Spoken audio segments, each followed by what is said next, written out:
everybody. Sorry about that little technical difficulty. That was on my end. But for some reason, right when I showed Minnesota State flag, Zoom shut down. Well, Okay. I looked into the 8-point star, Yeah. and But it's kind of funny how certain topics we talk about, right? Boom. On my end, shuts down. I'm like, what the fuck is going on here? And stuff. I was like, Jesus Christ. You know, yeah, what's that flag? What did that flag look like? Remind you of Rocky? A certain flag over the Middle East. not necessarily. They have a pentagram. Well, I know, but it's similar though. It's It's a Muslim flag is what it is. It's a Muslim related flag because a lot of their fucking people come from Somalia now. Look how many people they have, the biggest Somalian population in the fucking U.S. You know, So the 8-point star in it has a meaning, right? And it's called an octogram, and it's an ancient symbol, including ancient Mesopotamia, Christianity, Islam, yeah, and see, pagan tradition. So they say it has no connection to Satanism, but occultism and stuff like that, that's all Satanism, you idiots. Oh you yeah. know, So, they're saying the pagan traditions. Well, if you're not worshiping Christ, you're a pagan, period. That's the point. There's only one way. Literally, that's quite true. Yeah. One way. There's no other way. It's not all roads lead to Rome or some dumb bullshit like that. There's one way. So if you're trying to find another way, you're not going to get to what you want to go to because it's the wrong way. And so, that represents a chaos star, a wheel of the year in pagan and Wiccan traditions. In the chaos star, that's just chaos. We know what chaos comes from, right? Balance of elements, earth, water, and fire. It also is the cardinal directions for the compass: north, south, east, west, northwest, north, south, southwest, southeast, and northeast.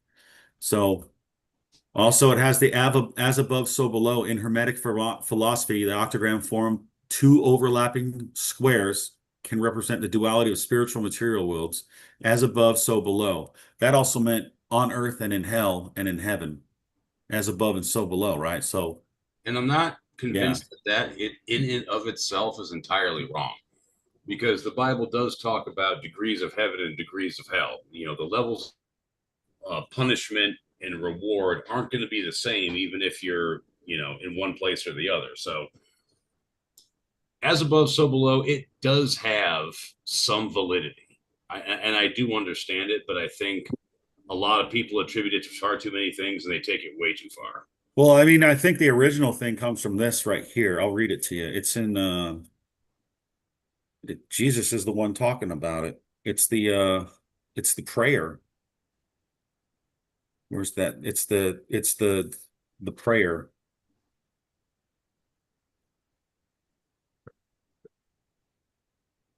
Where's it at? The prayer. I'll read it to you, and it'll have as above and so below on it. It's kind of interesting. Let's see if I can get it right here. Matthew chapter 6.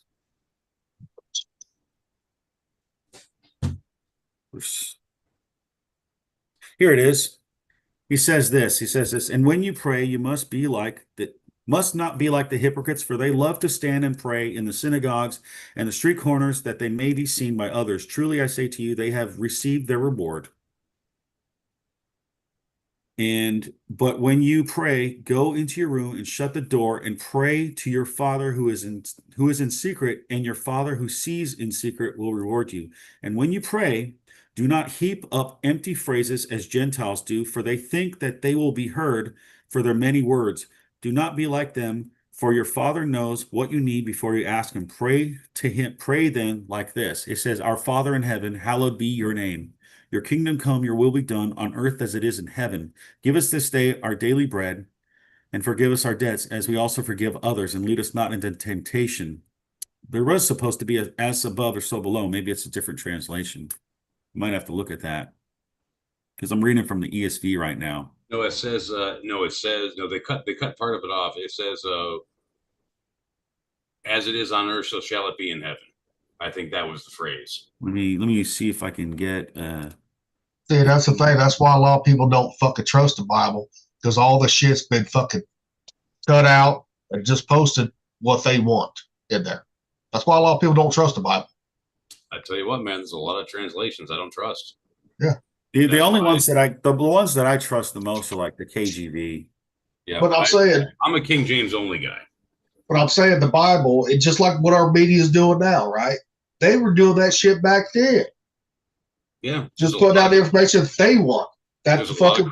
There's a lot of corrupt versions of the Bible. Absolutely. Yeah. Missing things. I mean, that's why. Or adding things. There's some Bibles that add shit that wasn't supposed to be there. And once I figured that out, that's why I stayed away from churches. Once I figured all that out, so I'm Don't like, let that do it to you. Huh? You just don't let that do it to you, man. You just no, I still believe that there is a creator, right? I still believe in that, right? But I'm not believing anything that the modern day church puts out or what the Vatican puts out.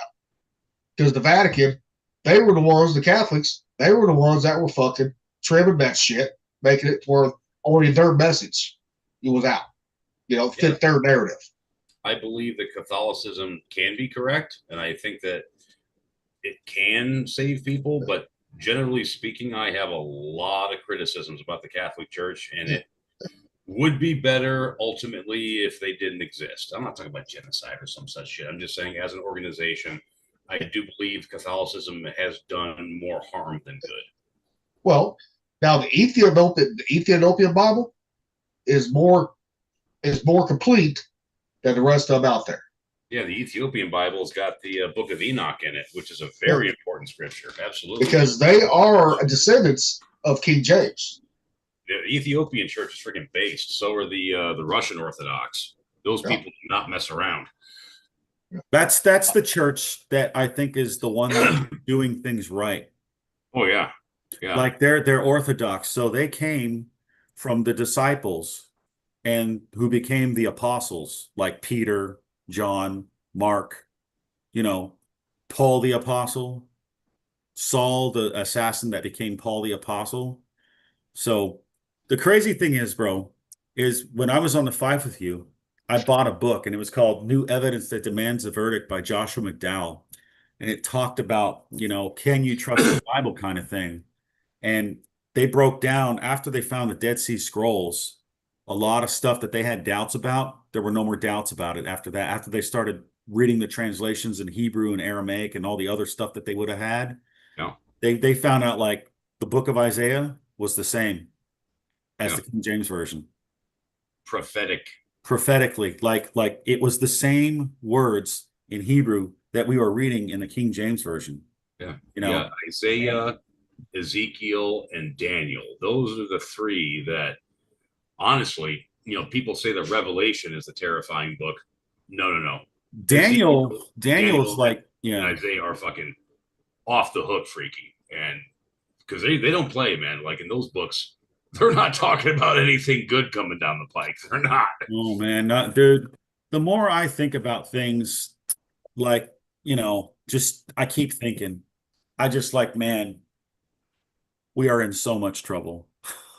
And like you were saying, it's been pretty much historically corroborated as real. This is why we need a fucking time machine, right? To put all the doubts to bed. Don't need a time machine, man. All you need is a history of correctly fulfilled prophecy, which there is a lot of. I mean, if you look in, I think it was Ezekiel, they prophesied the destruction of Tyre at the hands of a conqueror. And after that happened, I'm not sure how much time went by, but centuries, Alexander the Great came through, built a land bridge to Tyre, because it's a peninsula now, but it used to be. I know what you're talking about. Yeah, I know. And Alexander got so goddamn pissed they wouldn't fucking quit that he built a land bridge, brought his siege engines across, and destroyed and sacked the city. What I'm saying, but a time machine would put Ezekiel prophecy that would happen. But I'm saying a time machine will put all the doubters just to bed. Put all the doubts to bed. It would. I have no I mean, question. It would. I I'm not mean, saying that it yeah. wouldn't. I'm just saying you don't need one if you have, Well, but you gotta believe in what you're reading. And a lot of well, people don't believe what they're reading. That's the thing too. Well, if you can, that's the thing. You got to have faith, and faith is Yeah. sometimes very hard to have. But I but mean, I you mean, know how they say that a bit of truth is really necessary to sell a lie? Like if you're going to lie and you really want to sell that lie, you better have some truth to it, right? well, not Well, always. think about what Satan, the serpent, said to Eve in the Bible. This is the truth mixed with the lie. I'm going to show it to you right here. You Plain guys are and the fucking kings of simple, missing the point. huh? Well, I know what you're saying though, but I'm saying, I wasn't done yet. no, Go go ahead. ahead. What I was saying is all the best lies have an element of truth to it, right? Well, when it comes to the Bible, there is a demand for faith. You do have to have faith. But the Bible also kind of inverts that whole thing and turns that bad thing into a good thing. Because yes, it does demand faith, but it also provides enough proof to where the faith is easy.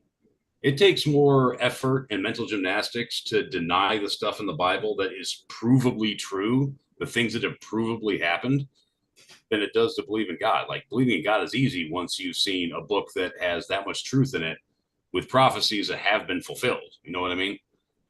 And so the lie is easy to accept if there's truth in it. Well, on the other hand, the faith is easy to accept if there's actual demonstrable physical proof to go along with it, which for a lot of it there is, which makes the faith part of it, the stuff you can't prove, makes it pretty easy.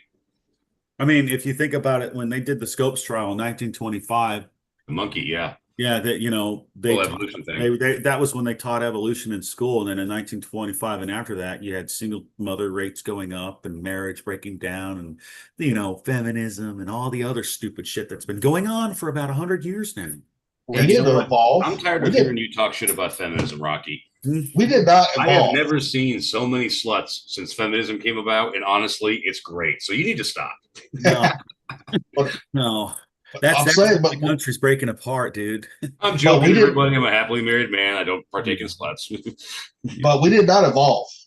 No, we didn't. We did not evolve. We didn't come from fucking apes and monkeys, whatever. We did not. Well, Gilly, you might have come from an ape. I think you might be the one person that evolved from an ape. We were fucking made. We were an experiment. We were made. Yes, we were created. Yes, we were fucking created. You know. Here's the truth mixed with the lie, just to prove the point, right? It happens in chapter 3. It says, now the serpent was more crafty than any other beast in the field that the Lord God had made. So that's Yahuwah, right? The fall. Now the serpent, yeah, okay. He said to the woman, did God actually say you shall not eat of any tree in the garden? And the woman said to the serpent, we may eat the fruit of the trees of the garden, but God said, you shall not eat the fruit of the tree that is in the midst of the garden, neither shall you touch it, lest you die. She lied right there. If you read what God said, he said something different, and she added shit into it, right? Now, here's the thing. This is where the lie mixed with a little bit of truth comes in, right? And it's really fucking sinister and subtle, man. He says, but the serpent said to the woman, you will not surely die, for God knows when you eat of it, your eyes will be opened and you will become like God, knowing good and evil. So when the woman saw that the tree was good for food, that it was delight to the eyes, and the tree was desired to make one wise, she took of its fruit and ate, and she also gave some to her husband who was with her, and he ate. Yeah. And so the lie was, you're not going to die. Which in the moment Here's the the twisted truth. but not figurative. You're going to become like God, knowing good and evil. So now you're going to know good and evil, and that's when they fucking realize that shit. They realize they're naked, and they try to cover themselves up with fig leaves. Yeah, and the problem with that whole thing is, yeah, you're talking about the lie being sold by a nugget of truth, and they do the same thing with that very same story because they always say, well, Adam and Eve ate from, the tree of knowledge is what they say. The tree of knowledge and good and evil. No. But they say it's the tree of knowledge. So you think humans shouldn't have knowledge? We shouldn't be smart and explore and invent and create and do all these things? They conveniently leave out that good and evil part. Yeah. Well, I mean, You I know? think in the King James it says the tree of knowledge and of good and evil. Yeah, it does. And the thing But is, God was trying to protect us by keeping the knowledge of good and evil away from us. I Yes, do because truly believe that we would have had architecture, we would have had art, we would have had all these things because the human brain is not containable. We would have morphed that world to our image, just like we've already done, today. we actually did. Yeah, That's been proven. That Yeah. has been proven. There Yeah, was ancient technology that was wiped. oh yeah. But speaking of Adam and Eve, though, speaking of Adam and Eve, there's a new theory out there hold on a on second. Adam and Eve, right? Those fucking pyramids didn't build themselves, is all I'm saying. And it No, wasn't fucking no. aliens. These people I had heard this. I heard this new theory the other day on Adam and Eve. Oh, do tell. Eve did not bite the apple. It was Adam that blamed it on her. I was like, damn, I ain't heard that one. I was like, really? Oh man, they are really swinging for the fences, ain't they? Hey, I mean, we don't know. I mean, Rocky's face says it all. I mean, we can take the word what is in the Bible is true, right? We can, but also too, that's where the coronavirus or coronavisor comes into play, or time machine. Well, dude, Yeah. Jesus, there is a couple of verses in the Bible where Jesus is talking about there's people that are going to end up in heaven and they're going to be shocked. And Jesus or someone's going to be like, friend, who are you? Why are you not dressed for the party? Because they're not going to be wearing the new spiritual body that all the believers that are saved are going to have when they die and resurrect from the dead, right? And then they're rewarded for their good deeds with crowns and all that stuff, crowns and jewels or whatever. It's in the New Testament. I forget if it's Luke or whatever. I can find it. It's pretty interesting. It makes it sound like it's a wormhole. Like they found a wormhole to travel in time, like in what's that movie where they find a wormhole and they travel and it goes into the fifth dimension? It was it was about these guys going into space. And Matthew McConaughey. Oh, I didn't watch that one because fuck that. I ain't watching that one. Interstellar? Yeah. Yeah, I didn't see that one, but it sounds familiar. It was a good movie, but there was a lot of like weird. The guy makes good movies and he makes you think, but it was that they went somewhere they weren't supposed to be and they were shocked that it was real. Mm-hmm. So like someone is going to invent that someday, somehow, right? And they're going to go in there and going to see Jesus Christ, and it's going to be either they're going to go to a wormhole that travels time, or they're going to end up in the dimension of heaven somehow. And they're going to find this out, and they're going to be like freaked out. And well, that fits pretty nicely into the belief that I have that there are no such things as aliens. There's only demons. And well, I think that the aliens are, interdimensional creatures. They can open up holes in between that realm and our realm, and come in here and raise a ruckus. Oh, dude. What you're saying, really, when it comes to the whole wormhole thing, it really is not without basis. I think there is a component of that as a part of reality. I do. I just don't think we can open up that hole. No, we can't. We can't open up nothing because we don't have the technology. We did have the technology once. You look at all the stargates that's now South America across the world, right? The ancients had that shit knowledge to open them up. But when mankind's fucking memory got wiped, we lost it. I found it. It's right here. It's Matthew chapter 22, verses 11 to 14. It says, and when the king came in to see the guest, he saw there was a man which had not a wedding garment on. And he saith unto him, friend, how camest thou in hither, not having a wedding garment? And he was speechless. The guy was speechless, right? Then he said to the king, the king said to the servants, bind him hand and foot and take him away and cast him into outer darkness. Where's that? That's hell. There shall be weeping and gnashing of teeth, for many are called, but few are chosen. Also correct. Yeah, And why the hell God chose me, I have absolutely no idea, because my T-shirt says it all. Disappointments, all of you. Yeah, tell me about it. Yeah, I mean, because did I tell you about that podcast about that woman that went to hell? You may She, have. she said she saw Biggie Smalls and Tupac there and Michael Jackson in hell. And they were all getting punished in certain ways. And she said that Jesus brought her down there and he took her to the cell that was holding Biggie Smalls. And he didn't even name him. He said, this guy said he didn't need me. And he carried around some kind of fetish thing that's from like from African religion, right? Hmm. And that was what he was using to get famous. Sort of like the Pick of Destiny, if you've ever seen that movie. Something like that, or like it's an object that you can, I don't know, get power from or knowledge from. Yeah. And Like it was crazy because she said something. She said, you know, you got to realize God is very dangerous. yeah, to say You know the what I mean? Like he's like most people don't think of him as dangerous, but if he can create everything, that means he can uncreate it if he wants. He's not going to, but but he could. he can.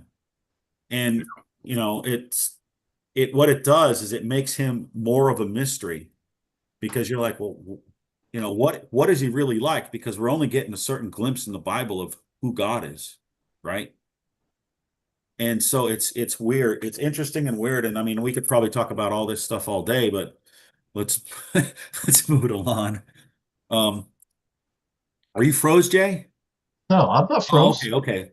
No, I'm not frozen. I'm Okay. just listening. I'm just listening. Okay. Well, I mean, it's interesting that this stuff is always going on, you know. Like that podcast, Heidi's like, let's watch it, right? And I was like, yeah, let's watch it. And it was really good. But man, it was also fucking terrifying thinking about that.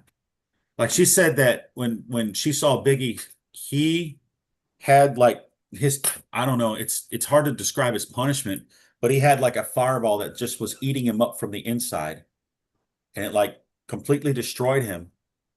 And then he got put back together again, and the same thing happened again. Like it's like living your worst moment in, I don't know. Yeah, and they said like she said Michael Jackson had to continuously dance, but when he danced, it hurt. And so he would stop dancing, and then the demons that were the jailers or whatever would beat him. And she said she saw Tupac down there, but she didn't describe. She said she could see him in the distance because he let her see him, but he didn't know what she didn't know what he was being, that he was punished. And she was saying like some crazy things. She said like all the people that love money and money is their God, they're in hell.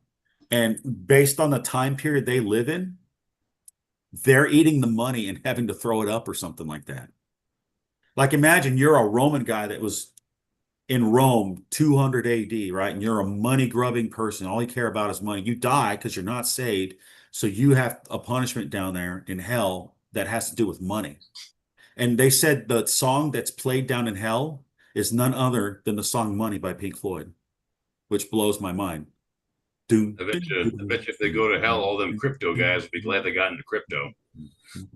So it's crazy because it's like there's another guy, his name is Micah Turnbow, and he says that Jesus comes and hangs out with him all the time, which I wish that could happen to me. That'd be cool. But he said that he went down there and he said that the punishments that people get are almost like poetic. Well, yeah. Yeah. If you ever read Dante's Inferno, I haven't read it, but I've seen I think I saw something on it before. yeah, read Dante's Inferno. It is a lot like what you're talking about. It's very rooted in 13th century, Florentine politics, and so some of the people there reflect that. But when it comes to the punishments for various sins, yeah, in that book, the punishments are really poetic. Like they really do fit the crime, so to speak. Yeah. The most terrifying verse in the Bible is this one. Work out your salvation with fear and trembling. My scariest. Yeah. That's a scary one because the scariest one for me is "Depart from me, I never knew you." Yeah, that's part of it too. That's the one that scares the shit out of me. Like all the other stuff, the doom, the gloom, the death, the plagues, the moon turning to blood, oceans turning sour, the destruction, the death, the war, like none of that shit really bothers me because I mean, if it happens to me, it happens to me, and I'll deal with it. And I might die in the process, but I'll deal with it. But if, man, when this is all over, he looks me dead in the eye and says, "Get away from me! I never knew you." That's it. That's done. Oh, There's nothing after that. That's it. yeah, Judgment. the scariest thing that he said to her, and I think it was Jesus or it was the Father on the throne. I can't remember, or maybe it was the Holy Spirit, because the Holy Spirit was taking her to other places too, which is pretty interesting. And he wasn't talking to her; he was like making her focus on stuff and hear conversations and all that. He said, "You're going to do what I tell you, and you're going to live right. And if you don't, I'm still going to make you say what I'm telling you to tell right now on these films. And if you don't live right, I'm going to use you to save a bunch of people, and I'm still going to send you to hell at the end." That's why it's like work out your salvation with fear and trembling. That's what that means right there. Yeah. And it's, sometimes people have wake up calls like that, and that's a fucking, I'm sorry. That's a wake up call from like the nightmares, the nightmare of all nightmares, right? Just to hear him say that to you face to face, like if you don't start living right and live right and walk the right path, the straight and narrow, not going to the right or the left, you're not going to make it. But I'm still going to use you to get other people into heaven. Well, sometimes, when God uses you, he uses you as a cautionary tale. Yeah, I don't want to be that. Yeah. Yeah. Well, you've heard that song, Ghost Riders in the Sky, right? Yeah. That's what that song's about. Cowboy, change your ways, or with us, or with them you will ride. Trying to catch the devil's herd across those endless skies. Dude, it's crazy when you start looking at the music lyrics, how much of it has to do with good and evil in the Bible. A lot of it. A lot. Almost all of it. You're not looking at it that way. Well, Metallica did Creeping Death, and that was taken right out of the book of Exodus. Yes, they said they were inspired by the Charlton Heston movie, The Ten Commandments. And they did it well. My God, they did it well. Yeah, I don't think anyone's ever been able to make that, like the things that you would have to do for special effects. They could do it now. They could, but are they going to make that pillar of fire at nighttime, lighting up everyone, leading the path, and then in the morning it's a pillar of smoke leading? Yeah, why not? Might make for a boring movie though. It might. That movie was 4 hours long, and it was just a bunch of people following a pillar and eating manna in the desert. Yeah, great cinematography, but it got a little old. Like the only thing they'll do it on is when it's Moses and Aaron confronting the Pharaoh. Yeah, that's where the interesting stuff came from, all the plagues and everything.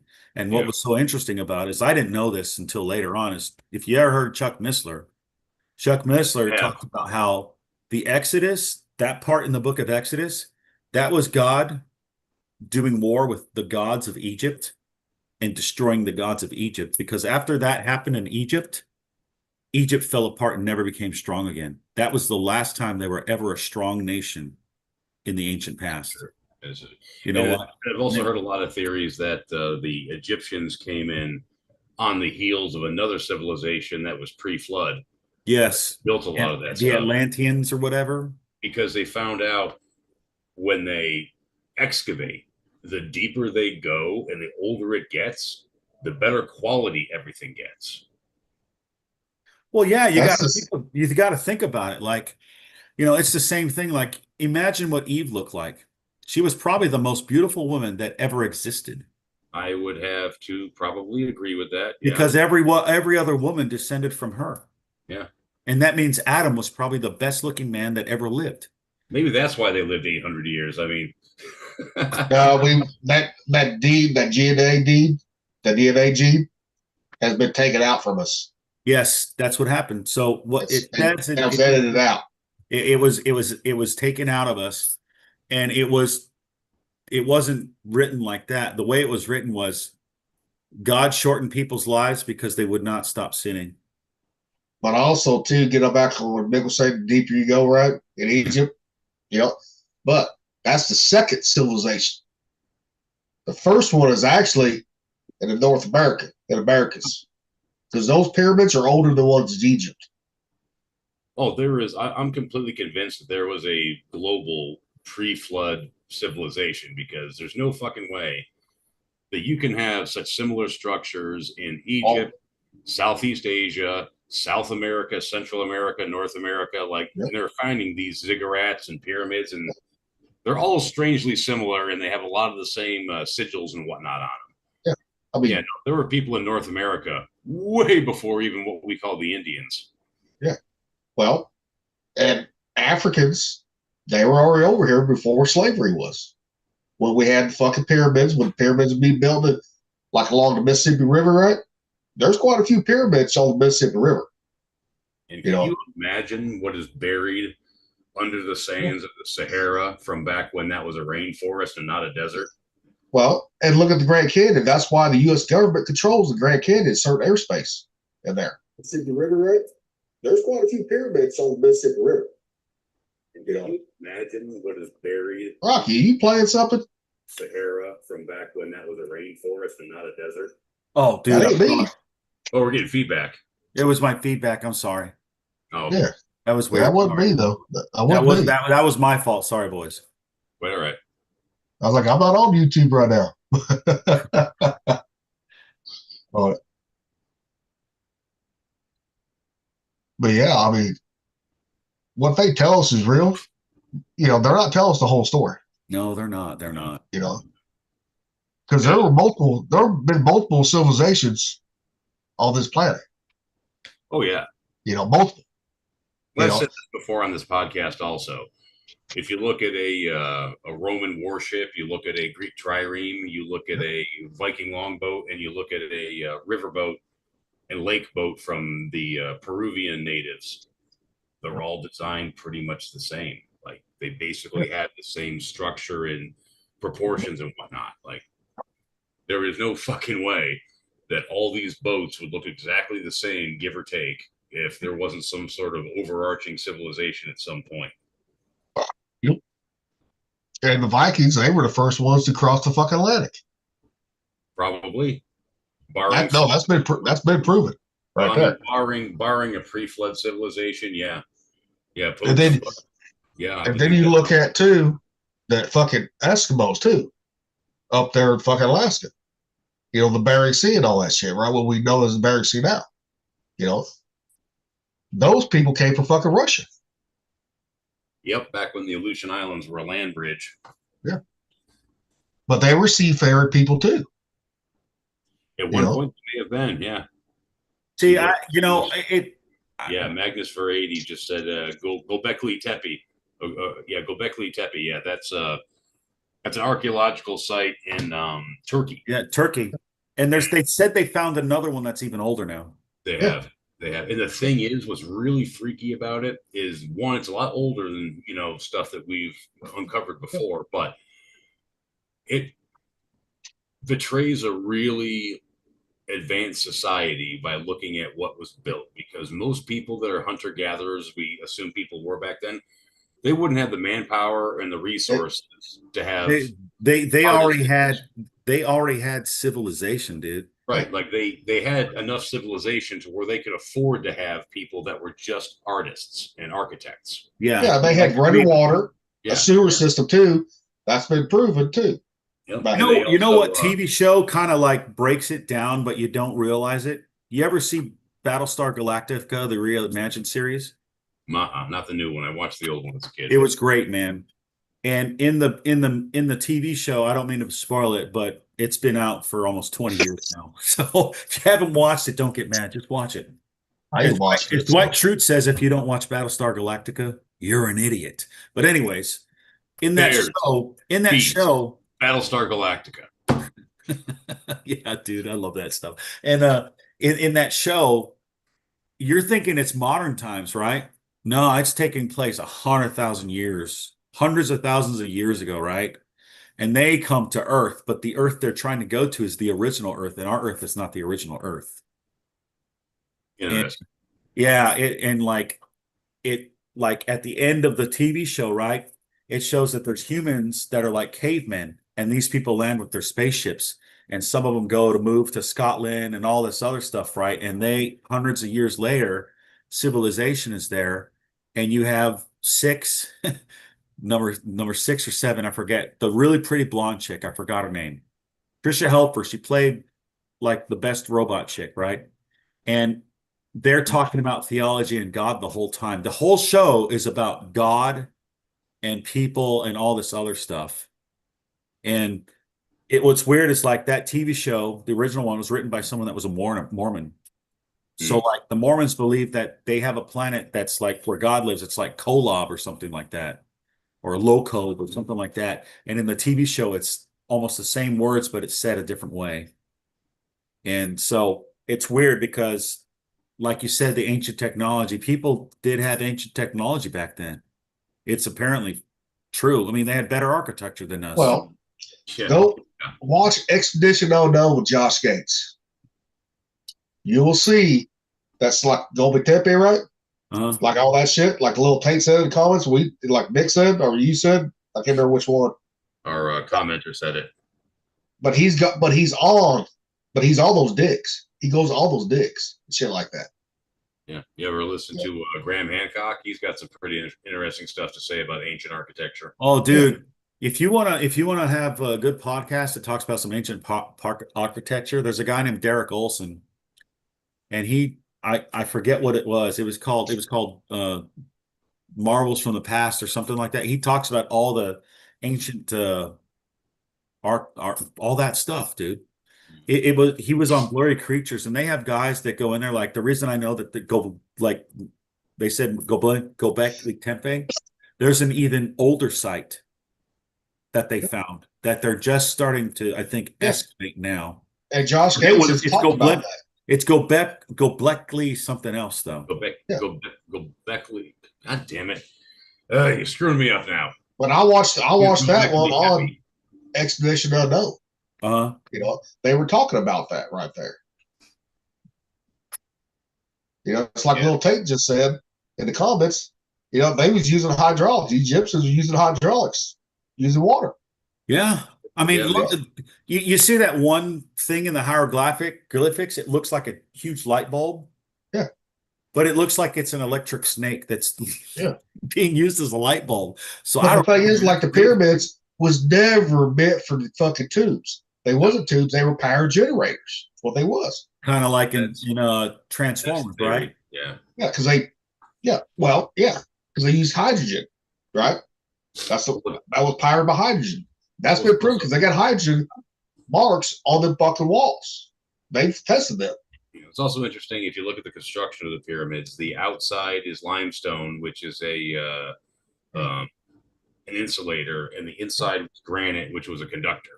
Yep, and top of that was gold. Top of the pyramids was gold. Gold capped, Yep. Which is obviously hyperconductive. Yeah. See, they was just using what Tesla just rediscovered himself, right? You didn't have to have transmission lines for power. You know, it used the atmosphere to fucking send it out and harness back in. Yeah, the idea that was a tomb was just fucking stupid because we unearthed King Tut. We saw what an Egyptian pharaoh's tomb looked like. Yeah. And it wasn't a fucking 400 meter by 400 meter by 400 meter tall pyramid. Yeah. And those people that unearthed King Tut's fucking tomb, they all died of pneumonia because all the fucking bacteria that they inhaled in there. Yeah, I heard about that. Yeah. That's why they called the curse of King Tut, because everyone died. But they died because all the bacteria, ancient, once they unsealed them, our bodies was not made for that bacteria. Nope. Ain't been exposed to it. Yeah. So yeah, we know what a pharaoh's tomb looks like. We found them. We've excavated them. We know what they are. The pyramids are not it. I mean, I understand that people can have big egos, but I don't think anybody's ego is quite that big. But if you also want to, you would be surprised, dude. But if you want another show, right, that talks about ancient fucking technology, right? Ancient aliens. The aliens part is kind of where I. No, I'm saying, but look at the structures they're talking about, right? Well, here's my take on it. The aliens are the fallen angels. The demons are maybe the grays, because people talk about how the gray aliens are just like these little suits that something possesses to do stuff. And they're not, Well, they you don't also have expressions and all that stuff. And it's well, you got the grays and you got the tall whites too. the Pleiadians. That's what the Yeah. fallen angels would look like. But then you also have reptilians, and that's the seraphim angels. But also And then too, you if have you want to, cherubim, and they have 4 faces: a man of a face, an eagle, a bull, and I think a lion. Yeah. but if you want to dig deep on this shit, right? You know, just watching it, not really doing no research, right? Watch the Y-Files. I'm telling you, watch it. I have seen the Y-Files. Pretty interesting. I just watched one the other day talking about the tall whites, right? Out there in fucking New Mexico, I think it was. You know, where they set off the first atomic bomb or somewhere, right? Where the fuck that was at. That was in Nevada. Nevada. But because this guy, you know, they say don't go this sector, right? Well, the guy did, came across the tall whites, you know, saved the little kid, right? You know, didn't save him, but you know, but it gave him water, right? Because he was out in the desert. You know, and people were, yeah, that's just watch it. It's interesting. Put it that way. You know, Well, there's just another podcast on blurry creatures, and it's got Timothy Alberino in it, and he's talking about how the Pleiadians, or the tall whites, the aliens, live in a mountain, underneath a mountain in Peru. yeah. Like there's a Well, big and mountain, also, and it's like an underground military base inside of a fucking mountain in Peru. It's like, well, okay, look at Mount Shasta the same way. yeah, yeah. Well, You know, Mount Shasta, they said there was something where I don't know if it was that or the confessionals. There was a guy that went out there to Mount Shasta, right? And he said it was like in the Lord of the Rings at Moria, the Mines of Moria, where they had to speak friend and enter. Something like that was going on in that place in Mount Shasta or I at, mean, it's yeah. and then there's places in California that I know of. Like there was a place in San Gabriel. It was a mountain, right? And you would go to that mountain and you would put the car in neutral and you would have little handprints pushing you up the hill, but multiple little handprints pushing you up the mountain at a certain point. I I don't know how to explain that, but that happens in other places too, just not the San Gabriel Mountains. But if you look at Mount Shasta too, though, there was people gone missing because there's certain areas of that the U.S. government controls. Yeah, yeah. And it lends credence to the deep underground military bases. The U.S. has already built a fucking a silver thing for nuclear shit, right? Yeah. They'll house 330 million people. Yeah, I Deep know. down, you know. I know. Yeah. And I mean, there's all these places, dude, like Mount Graham in Arizona. Yeah. That's where they have the Lucifer telescope. Why would the Catholic Church name a telescope after Lucifer? That's creepy as fuck. Yep. You know what I mean? And that's why, like when Mick says, I think something's wrong with that church. That's why. That is why.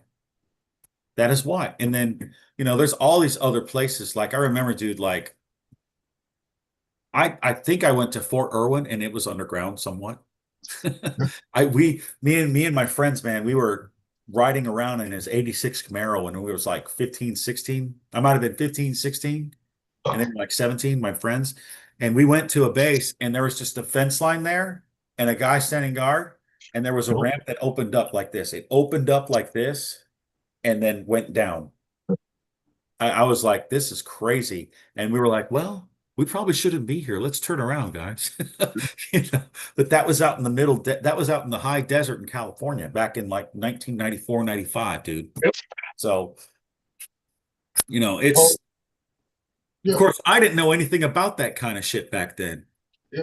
The only time I ever heard about underground shelters was when I watched the X-Files. It was the last X-Files, and it talked about Mount Heatherly in Virginia or something like that, where they said all the elites are going to go into that mountain when the nuclear war happens and all that stuff. That was weird because they talked about it in that TV show, and then all this stuff throughout the years has come out with dumbs and all kinds of other stuff. I mean, All right, everybody, shut up. I'm back. I heard X-Files, man. I'm a big fan of the X-Files. I was talking about deep underground military bases and how, like, when I was a teenager, I didn't know any of that stuff, right? But then when the X-Files ended, I think the last episode when they put Mulder on trial because he kills that Marine that keeps on coming back again, Adam Yeah. Baldwin's character, right? The guy in Chuck, the tough guy in Chuck, and they were doing the trial, I think, in Mount Heatherly, which is supposedly the underground military base where all the politicians and rich people or whatever are going to go. That's one of the designated locations, right? So it was weird because later on, when I started reading other books and everything, it started coming up, and now it's just one of those common things that everyone talks about. You know what I Well, mean? a little taste of, if we're going to talk about weird places, the Coral Palace in Florida. Is that the place where the guy made like a Stonehenge? Right here. I think that's the Stonehenge one, and he did it with all these levees and levers and everything and ropes. Dude, one of the things I always said I would Yep. do if I ever made an obscene amount of money, Uh-huh. my hobby would be building megalithic structures. See, Rocky, there it is right there. Yeah. Nice. You know, that's just Look part at of it. that. Very interesting. We get back down to see if they got any other pictures. Or, Look at that. no, I mean, they don't go in detail, but he's got this door, right? But, I mean, huge fucking door. I mean, weighs tons, right? You can push it with your finger. It's balanced just perfectly. Uh-huh. You know, Well, there is in God, I forget where, Greece, Italy. There is a like 15-foot tall, like 7-ton bronze door that is so perfectly balanced on its hinges that one person can open and close this door. Who do you think that door was made for? Giants. Yeah. I I know there's other places where they have doors even bigger than that, dude. Antarctica. They're Well, 18, Navy SEAL, 25, 30 feet tall. Navy SEALs found one in Antarctica. Once they pushed the door open, it was warm inside the tunnel. You ain't even got to go that far, though. I mean, just places that you can go visit right now have doors that have no reason to be made by, even if a person wanted to be grandiose, there would be no reason for a human being to make this fucking door. Did you guys ever see that video that was on TikTok and they said like this door opened in a mountain, you see someone giant walking into it and it's closing at the same time? No.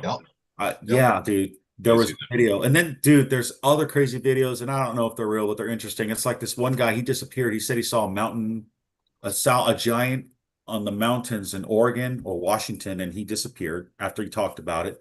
There's another guy that filmed something or someone on top of a mountain, and this mountain was miles away, and you could see this person walking on it, and it was extremely tall. And that mountain was thousands and thousands of feet tall, and this being was on top of it. Then you got those guys, the special forces guys, talking about the giant of Kandahar. Yeah. Saying there is something in those fucking caves. Oh, dude, well, they found them. They found them. Apparently, according to Tales from the Grid Square, they killed at least a dozen of them. Yeah. Since 2002, all covered up. When I think the first incident that anyone knows about happened, where the guy got speared, and then they shoot him and they shoot his head off, and then they get the black helicopters. They take him to Ohio Air Force Base. It's what's it called? About Fort Patterson. Patterson Air Force Base, and then from there they take the DNA and they put it somewhere else to fucking bring things back to life. Everyone talks about Area 51, but no, the Area 51. I think I could be wrong. Most I am all this shit sometimes.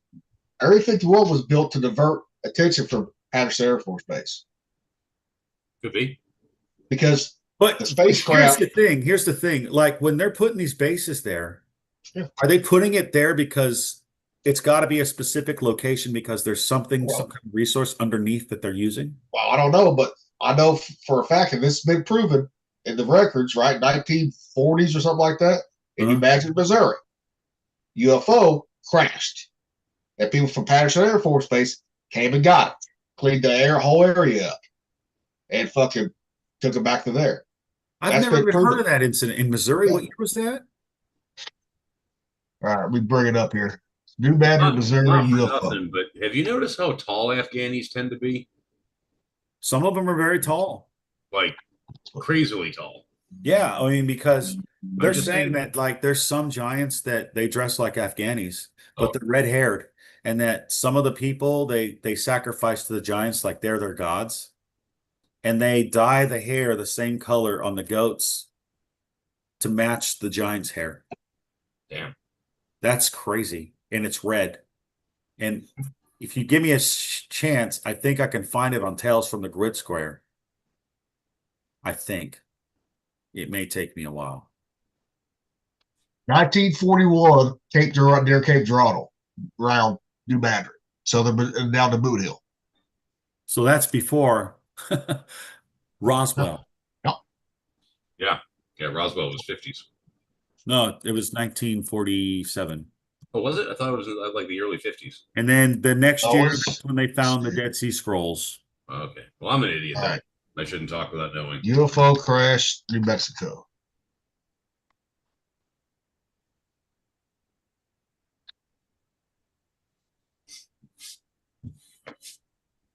All right. 1947, Roswell. No, 47. Okay. Which is Yep. the same year Israel became a country. You know what's funny? Look at the latitude and latitude and longitude La, la, la, la, la, la, la. of Roswell, New Mexico. Look what it is. And then, if you can, look at the longitude and latitude of Mount Hermon. Hermon? Hermon. H-E-R-O-N. Y'all can look that up. I ain't looking that because I ain't gonna be able to spell any of that shit. So, hey, at least I can admit it. Come on now. At least the man knows his limitations. Goddamn right. Oh, I forgot to change my name back to King Gilly. Fuck.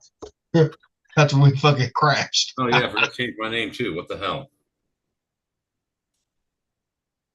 God, I am just a soup fucking sandwich today. I Yep. swear to God, you guys go and make me a nice picture and Yep. A little take goes Area 52, Crystal Mountain too. Crystal Mountain. Yeah, that's Area 52. Let's talk about that one. What you know about it? I don't know hardly anything on that one. See here. Area 52. See, that's why little Ted needs to be out there because he knows some of the shit we don't. Is he working right now? No, he's doing laundry. Read your text. Hey, fucking Thumper said call him. Invite him. I did, goddammit, I did. Oh, okay. I have. I don't know why he's not getting these fucking invites. So Mount Hermon's longitude is 33 degrees.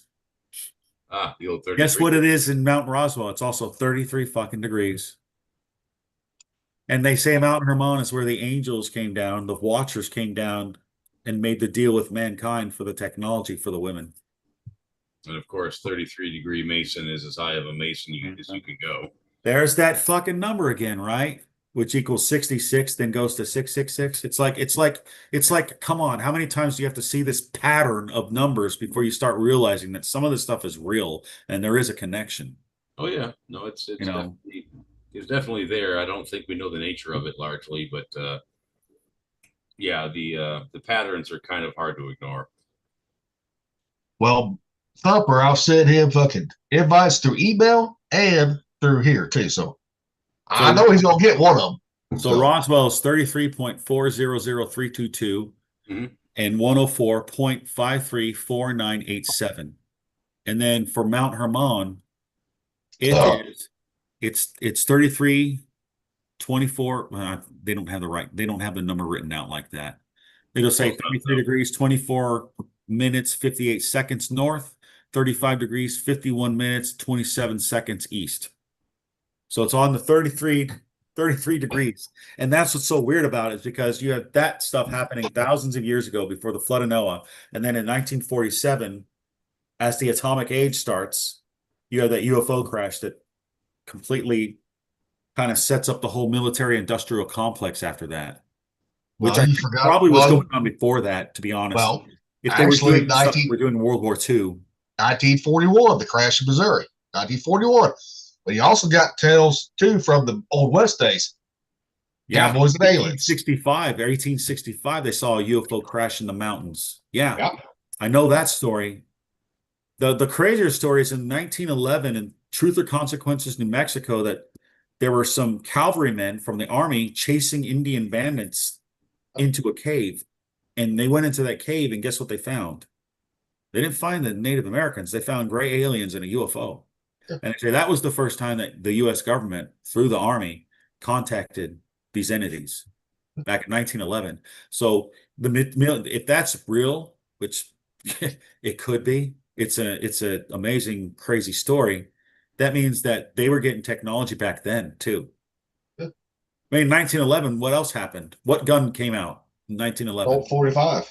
Yes, and how long has that system lasted now? Yeah, That's the most reliable handgun out there on the market to exactly. this day. And now they've changed it so that you can double stack the magazines and put twice as many bullets in it. Yeah. You know, so there's these little things that keep on happening, and it's like, well, either it's real or it's not, because I don't think it's a coincidence. No. And some stuff might be here and there, but generally speaking, I've come across some stuff, in the last year or so. I've read some stuff and seen some things, and I'm starting to think that for the most part, coincidences don't exist. Yeah. I mean, I did a Facebook post a little while back, and I was just at my desk doodling, right? I was bored, and I drew this skull, right? Kind of like a cartoon skull with like a lightning bolt sunburst around its head, just fucking around. It didn't mean nothing. I'm just doodling, right? I'm shading it with my pen. It's looking pretty cool. And I pull my phone out. Literally 3 minutes after I drew that thing, I pull my phone out and I hit YouTube, and I see a video. The thumbnail of this video is nearly exactly what I drew. And the title of the video is "Coincidences Don't Exist." You know what? I'm really believing to begin that. I mean, I'm like really beginning to believe that. And if somebody told me this, I would suspect that they were lying. Honestly, yeah, like you, but hand to God. Like 10 years ago, I'd been like, of course it's a coincidence, right? And I left Seal Beach, I went to Washington D.C. I ended up finding that channel, now CTV, right? Yeah. And they were talking about, like, they talk about Hebrew words, like they give you the Hebrew word meaning and what it means and all that other stuff, right? They really break down the Bible for you. It's really great. And they're like, there's no word in Hebrew for coincidence. Yeah, could be. And, a lot of people think that Hebrew may have been the original language. I don't know. Well, some people will debate that too, because we don't know what the first people had too. Yeah, we don't know the first language. Yeah. Yes. And so it's interesting. Yeah, that like there are no coincidences, and that means that the things that happen that are intended to happen that are bad, it's bad that they happen, but it means they had to, and it happened because someone made a bad choice. Mm-hmm. And it was a series of people making bad choices all at the same time. Or evil choices, for that matter. Yep. And it's weird because it's like there's no coincidences. Like I reflect on my life, and there's a lot of things that I would have thought was a coincidence many, many years ago. And now that I reflect on it, and my life's not over yet, but I reflect on it, I'm like, well, that wasn't a coincidence. Yeah. That wasn't either. That was just a little too interesting for my comfort. And I don't know. It's like the things that I'm learning right now from the channels that I watch on YouTube. I reflect on the things that I experienced in the past, and I'm like, that's not a coincidence. That happened to me. It keeps on happening now. It's not, it's something, it's a pattern of behavior. It's a pattern of conduct. It's how they operate. It's how people and humanity does things. And it's just, that's the way it is, and it's crazy. Because I mean, what would you have thought was a coincidence a couple years ago that now, there's no way that could be a coincidence. Yeah. We could probably think of a couple of things. I'm trying to think of one right now. Here. Got one. Coincidence. I don't know if it falls in that realm, but I found this one interesting to get back to it here. I can find. Oh,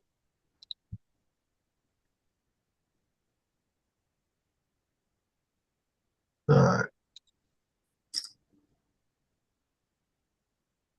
Share sound.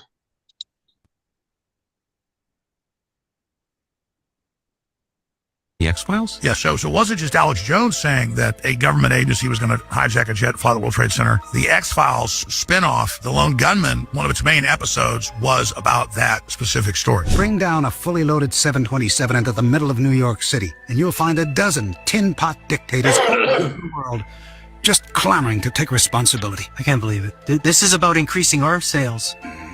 Where a criminal group in the U.S. government hijacks a jumbo jet in New York to fly it in the World Trade Center to blame it on a Central Asian terrorist so that they have a pretext to take over domestic wars. Yeah. I mean, and did we have a talk about Alex Jones the other day? Fuck, I don't remember if we did or not. Probably did, but There was someone, or I saw a video, and it was on William Cooper, the guy that wrote "Behold a Pale Horse." Uh-huh. He did not like Alex Jones. He said But that guy's a fearmonger.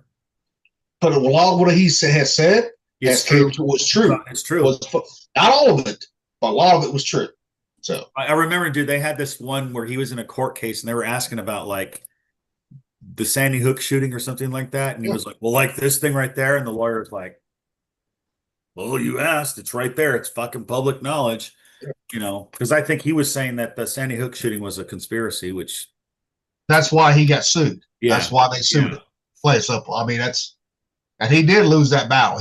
I know. He got paid a lot of money over that shit. I don't know why they're going to sue him over that. That's freedom of speech. Not this day and age. Yeah, I know, but you can say, kill all these people, and that's okay. But you can't say, well, this is a conspiracy, guys, and here's why. Yeah, that's bullshit. Yeah, I mean, all right. So they just wanted to shut him up. That's what they did. That's what they wanted to do. They did, and it didn't work. No, back. He's still doing it. But I'm saying that's why they did that. Yeah, I think they shut him the fuck up. Of course. But some of it, dude. Sometimes I think everything that we're watching, it's all theater. There's a famous quote, and I don't know who said it. It says, "All the world is a stage." We got Nick. Oh, there we go. Never mind. What are you trying to find? Oh, nothing. I think the conversation moved on from this. So, yeah. I mean, what was it? That was Shakespeare. It was Shakespeare. All the world is a stage, and when you think about it, it's like they always talk on the nerve in the news. Certain actors did this kind of thing, and certain actors did that, right? And they're saying, yeah, it was a fucking crisis actor that did this shit, but they're thinking, this person is a certain person that acted in a way to make this happen, or this went bad, right? But it's scripted, and that's the crazy part. If it's scripted, how detailed is that script? Well, look at the misery of it is we're never going to actually know, because anyone who's sophisticated enough to pull something like this off is never going to let that slip. Well, they was doing that back in the 1800s. Look at fucking the actor, fucking John Wilkes Booth, and fucking Abraham Lincoln. They want to blame it on the Confederacy, right? I don't think the Confederacy did it. I think it was our own government because they wanted him dead. Well, they also said it had to do with Lincoln's greenbacks. He was trying to get us out of the bank that was like the precursor to the Federal Reserve and go back to money instead of fiat or fake money or whatever it is. I think at that time, back in that time frame, it's like there's multiple reasons they murdered him, and one of it was because of control, freedom. They wanted to make you think you're free, but you're still enslaved some way. Well, Lincoln could have been killed for a bunch of reasons. Yes. Yes, he was messing with the money. He also suspended the writ of habeas corpus during the war, which was it was a tyrannical move. It was. Even if it was done for good reason, it was still a tyrannical move. And there were people that think that we should have just separated from the solves, let bygones be bygones, and just dealt with it, you know. Yep. So the And American also, War was so, and the slavery part of it, it was an issue also. but it was not about just slavery; it was about economics. Well, it wasn't the North- primary issue, but it was. North wanted that money. North wanted that, keep that money. That's what they wanted. Well, the thing is, you know, Eli Whitney, you know, invented the cotton gin, you know, and then the industrialization followed afterward. The fact of the matter is, in another 20 to 40 years, slaves would have been obsolete anyway. Well, look at Islam today. They still get slaves from Africa to this day. Yeah, but not the same type of slaves. They're not the hardworking type. They're the domestic servant, sex slave type thing. They're not really. Yeah, but they also that's not any better though. That's really. But still slavery. I'm not drawing an equivalence. Yeah. I'm just saying that, you know, the nature of the slavery is different. It's not economical. Yeah. You know, their slaves are not economical. If they didn't have them, they had to hire people instead. They really wouldn't be out very much. To the point where I don't even know why they do it. I mean, you know what? I think that was just the culture of the Middle East. Still is. It was a So creature of all humanity. If you look in the Bible, Abraham had many servants. Yeah. And before he had Isaac and Ishmael, he was going to give it to someone else that wasn't in his bloodline, that wasn't his offspring. But then that's when God approached him and said, "Hey, I'm going to make you the father of many nations, and through you, the world will be blessed." Right? Correct. That's where Israel comes from, Jesus Christ, and everything else. Right? So, And here's a take on modern day slavery. Right here, I saw this the other day. Modern day slavery is mostly sexual in nature. that or Palestinians live. It is called Al Abib. You know what that means? Slave. You know, this smart, beautiful black woman is correct. Where are the campus protests for the 11,000 black slaves in Palestinian neighborhoods? Nowhere. In the Middle East, black people are openly called Abid. That literally means slaves. And it doesn't stop there. Even the Arab-owned stores in the United States openly still use the word when talking about African Americans. Look at this candy. Do you know what that says in Arabic? Ras al-Bidid. It translates to head of the slave. Sambo. Ooh. It's actually a popular chocolate for Arab buyers in the Middle East. And it's still actually getting sold under that name. If you go on eBay right now, you'll see it. Fact check me. They're not hiding the racism. Slavery is a cultural norm. And nobody in those protests seems to care because there's no Jews. Afro-Palestinians live. It is called Al Abib. It's repeated. You know what that means? Slave. You know, this smart, beautiful black woman is correct. Okay. Where are the campus protests for the 11,000 black Repeating. slaves? Palestinian There you go. That I didn't know that. That's pretty sad, man. Yeah. That's sad. I mean, It's really sad. a lot of people don't fucking. Where's their outrage on that? Yeah, I mean, where's all Where's where's all the liberal lovers when that shit's going on? Why aren't you complaining now? Yeah. Where are you? Why aren't you complaining now? Those people are actually being oppressed. Why There's a aren't little you take. complaining now? Are Yeah. you too scared or are you full of shit? I love the picture, bro. Probably option B. I'll be right back. I'll be right back. Oh, Took me a minute to get it. Yeah. I was just You finishing decided up on the on mountain, you. man. now the reason your first one is not working, right? Why it wouldn't work? So Zoom shut down again. Okay, that must have been why the last one did that too. Yep. And when we had the part 1 and part 2, same thing. But it was all about when we talk about certain subjects when it gets shut down. It's a hell of a thing, isn't it? One little take. 1 second. I'll be right back. I'm gonna grab another beer.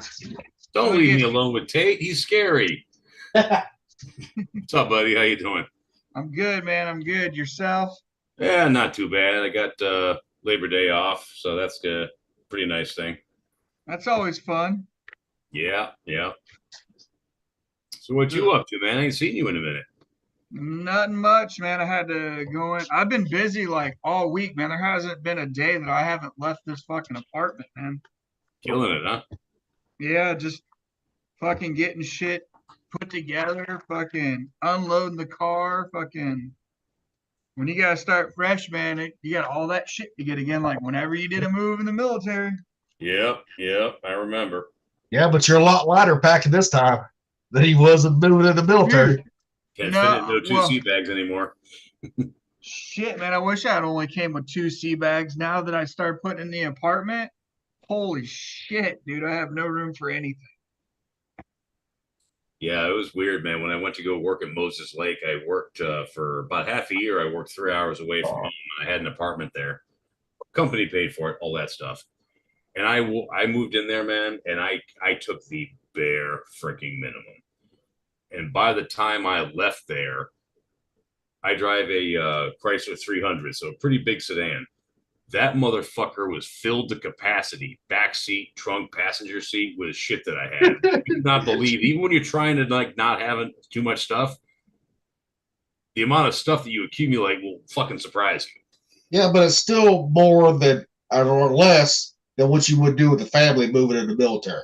Oh, yeah, yeah. obviously, 100%. yeah. You know, I'm just like saying. little thing. You should have seen his car packed in North Carolina. You should have, man. But the amount of shit you accumulate, like the last time we moved, when we moved into this current house we're in, we took, oh God, maybe 4 truckloads to the dump. And I don't even remember how much stuff we gave away to Goodwill. Like we got rid of fully a third of our shit the last time we moved that we just didn't want, didn't need. Again, it's amazing the amount of shit you can accumulate in a really short period of time. That's like when I moved. Oh, sorry. Oh, no, I was just gonna, sorry. I was saying, yeah, like the smaller you downgrade, Yeah. the less shit you accumulate. The sooner you get a bigger fucking house, the more shit you just fucking. Yeah, that's like when I moved from my old house in an hour north. That was an hour north of Boonville, right?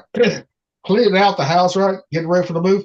I got a huge fucking rollback dumpster, you know, all that shit. I started tossing everything, right? Now I'm like, I ain't using this. I started tossing it, right? I didn't care what it was. You know, then my wife at the time, she was, no, we need to keep that. I said, fuck you. I said, you're a pack rat. Fuck that shit. No. If I ain't used it, it's going to the trash or I'm going to give it to somebody. Yep. I can't use it. That's, And we that's still what had I'm fucking 2 U-Hauls. Fucking, I'm like, God damn, plus the fucking trailer too that we had. I was like, God damn. Mhm. A lot of shit. Yeah, when you move with women, it's a hell of a lot more worse. You know, because for me, for a lot of years, it was just me, right? So I was like, okay. I had a lot of shit, but I was like, not as much as a woman accumulates, you know. This is See, true. I accumulated a This is lot true. of stuff, but the reason why I accumulate a lot of stuff that I don't get rid of is because it's all tools. Like I've got a woodworking shop, I've got a metalworking shop. I'm always getting more tools. I'm always getting more guns. Like I'm always getting more things that I will never get rid of because they're useful for something. Shit, I got rid of a lot of tools that I gave away to people because I didn't have the fucking garage size no more. Yeah. I had to go You know? buy a freaking big old Craftsman rollaway box just to contain all of my mechanic tools. Now that's just mechanic tools, mind you. That's not woodworking tools. Dude, I gave a lot of air tools away. I'm like, I got 2 I said, compressors, fuck. bro. I got one that's 110, one that's 220. Yeah. Dude, I had There's fucking. the one that's 220 because we don't have 220 out in the shop, but Yep. I ain't I gonna mean, get I rid of had it. I had a 2-stage air compressor ran on 110. That motherfucker would power any air tool out there. Oh hell yeah, well 2-stager. Yeah. And I bought that. I bought that in 2016 when it was cheap at Lowe's, right? Mhm. You buy that same thing now, it's over $1,000. I bought it for $400 back then. Well, my 220. We had a neighbor. It's funny. They had a grandson. His grandparents taking care of a grandson type scenario, and my son is actually down in Arizona living with them now. He's working. He's not a parasite. He's just his like the kid's like his best friend. So they live in the same house, big house, and they work and all that. But anyway, when they moved, the old man drug this freaking old like 20-gallon Campbell Housefield belt-driven air compressor, and he's like, "Hey man, you want this thing? Not a damn thing wrong with it. Runs like a champ, but we're moving and we don't need it." I'm like, "Yeah, I'll take that." That's how my brother's garage is turned into, is like everybody that's kind of passed away or moved, it accumulates in his garage. They're like, "Hey, you want this, and he takes it, just to keep it because it's in the family. And next thing you know, he ain't got shit, no more room. He's a pack rat. No, he's not a pack rat. They give it to him because they don't want to keep it. But he could say, if it's not very good, I don't want that if it's not very good, right? Yeah, he tries not to. Now, the machinist shit, because your grandpa was a machinist, correct? He was, but he didn't have a lot left. I think. Oh, he did have a lot of like lathes. And yeah, because he passed away back in like '94. You know what I mean? Like all that shit. I mean, I can see keeping the lathes and all that shit, right? Yeah. Those lathes, they're worth a lot of money. Those old ones are worth a lot of money. They still work just fine. Yep, I kept all the motors. I got rid of all the jigs though off the workbench because they were all specific to making bass guitars. Yep. So there can't really do much with it. But I kept the motors at least. Yeah. There'll be somebody will buy the motors though. Somebody will. Oh yeah. Like I said, I kept the workbench, which is out at my buddy's, and I'll probably put it somewhere that I can use it. So. Yep. And the motors, you can have them we rewound, and all that would be just like brand new. Yeah. All right, so I was listening to bits and pieces of conspiracy theories, trying not to blow the Mexicans out. I'm telling you, if you wanted Iceman, tell him to go to the local laundromat, dude. You want what? Go to the local laundromat if you want to pick up illegals. Oh, okay. Don't go to Home Depot. Go to the laundromats, dude. That's where you'll get them all. Talking about Home Depot, did you guys see those videos on the internet where women are trying to find husbands at Home Depot and shit like that? Mm-hmm. Yeah, I've heard of that. It's like, and they were like, "We didn't find anything." It was pretty funny. I think. I had a lady do that at Walmart yesterday when I was checking out. Are you seriously? So I was at the self-checkout, right? Uh-huh. And I was facing towards the racks, as you come in and shit. Yeah. She stops dead in front of me and starts looking at stuff. Next thing you know, she's like flipping her hair and looking, and I'm just still checking out because I want to get the fuck out of there. But I see it out of the corner of my eye, and then finally she's like, she makes noise like, and I'm like, is this bitch really like trying to get my attention? Like who stopped right there and looks at stuff at the aisle for as long as she was looking? Like I was checking out for a while. And she just, like I said, flipping her hair, and I'm like, move the fuck on. Like, go at some point. Like, just take her back to your apartment and fuck her. Come on now. I don't have any room yet. Hey, you still get you got a floor, you got a table, that's all you need. Come on now. Dude, back when I was living on the ship, I managed to get it done in the back of a 1988 Sentra. You have no fucking excuse. Yeah, true, and true. And you got a lot of room in that back seat of that car. Come on now. She looked too needy, man. As soon as it would have happened, she would have known where I lived, and then she'd have come around like some little fucking rat for cheese. So go to her place. Yeah, go to her place or get a blowjob in the car. Out in the car. I got more than enough room in the car. Door. See? And I'm sure that car ain't been broken in yet, so got to break it in at some point. No, it hasn't been broken in yet. There you go, right there. That's on you. But it goes with Rocky saying, man, they all over the place now. If it's not in church, it's in Home Depot. Now they're doing it at Walmart. People at Walmart and shit. I mean, dude, it's getting crazy. Like I notice it all the time now. Like I'm looking around because I sit in the taco truck and I'm watching people, and it's at events, and it's like guys are not talking to girls. They're not going up and talking to them. They're avoiding them. Or the guys that are there with females, it's like their wives or people that already have like a relationship, right?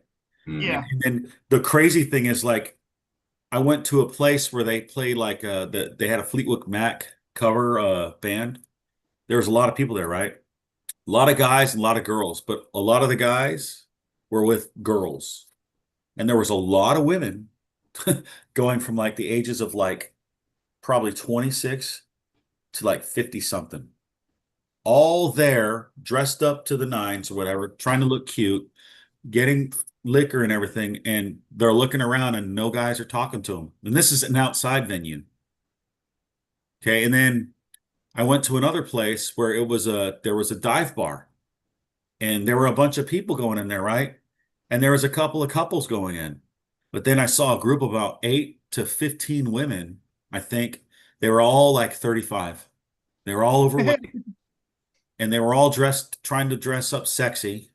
And they went into the dive bar, and I'm like, these girls are not going to have any success. There's no. Yeah. Shit. And I'm like, those guys are not going to go for those girls. Shit. Even if they're overweight a little bit, if they're still pretty healthy, you can still fuck them. Come on now. It's just Yeah, more pushing, foot pushing. But what I'm getting at is guys are not even talking to the women anymore. They're not approaching them. And the reason they're not approaching them is because men have figured out that if the girl likes you, she makes it easy for you to be near her and talk to her and all that stuff. If she doesn't like you, if she's not attracted to you from the beginning, there's no point in doing it because she's not going to like you. She's not attracted to you. Why waste your time? That's why the guys are like, you know what? That's part of it. The other part is Me Too, false accusations. Me Too is a big one. Being embarrassed on social media, going viral for being nice to someone. I mean, it's the same thing that happens in gyms. Like girls are almost getting hurt because guys are not helping them anymore because they don't want to be put on TikTok or social media as being a gym creep because this girl can't bench press something because it's going to crush her throat and kill her. Well, it's all about the area you're in too with that shit, Rocky. I'm here to tell you. Yeah. Now you get a town like mine, 3,000 people or less, you don't have that fucking problems at all.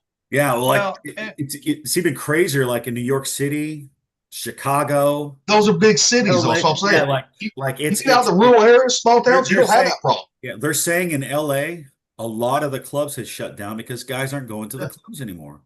Yeah, Gilly's right. I mean, if I would have went after that lady, it probably wouldn't be such a, you know what I mean, like social media, that type of shit. They're out here, but they're not. It's not as bad as what you see, like Taylor the Fiend and all these clips that these guys put out. It's not that bad. Not that extreme. Not for our generation. Shit, I mean, I flirt with the pretty girls that deliver my groceries for Walmart. I flirt with them. Yo, horny. I told one, I said, look, if you didn't have a boyfriend, I said, I would definitely take my shot with you. Because she's a metal girl, right? Listens to Zombie, all that. I was like, she pulled up. I was like, yeah. She got tattoos and stuff. I'm like, and she's not heavyweight, but she's a little thicker, right? But still proportioned just right. Sure, yeah. You know what I mean? Yeah, I was like, damn.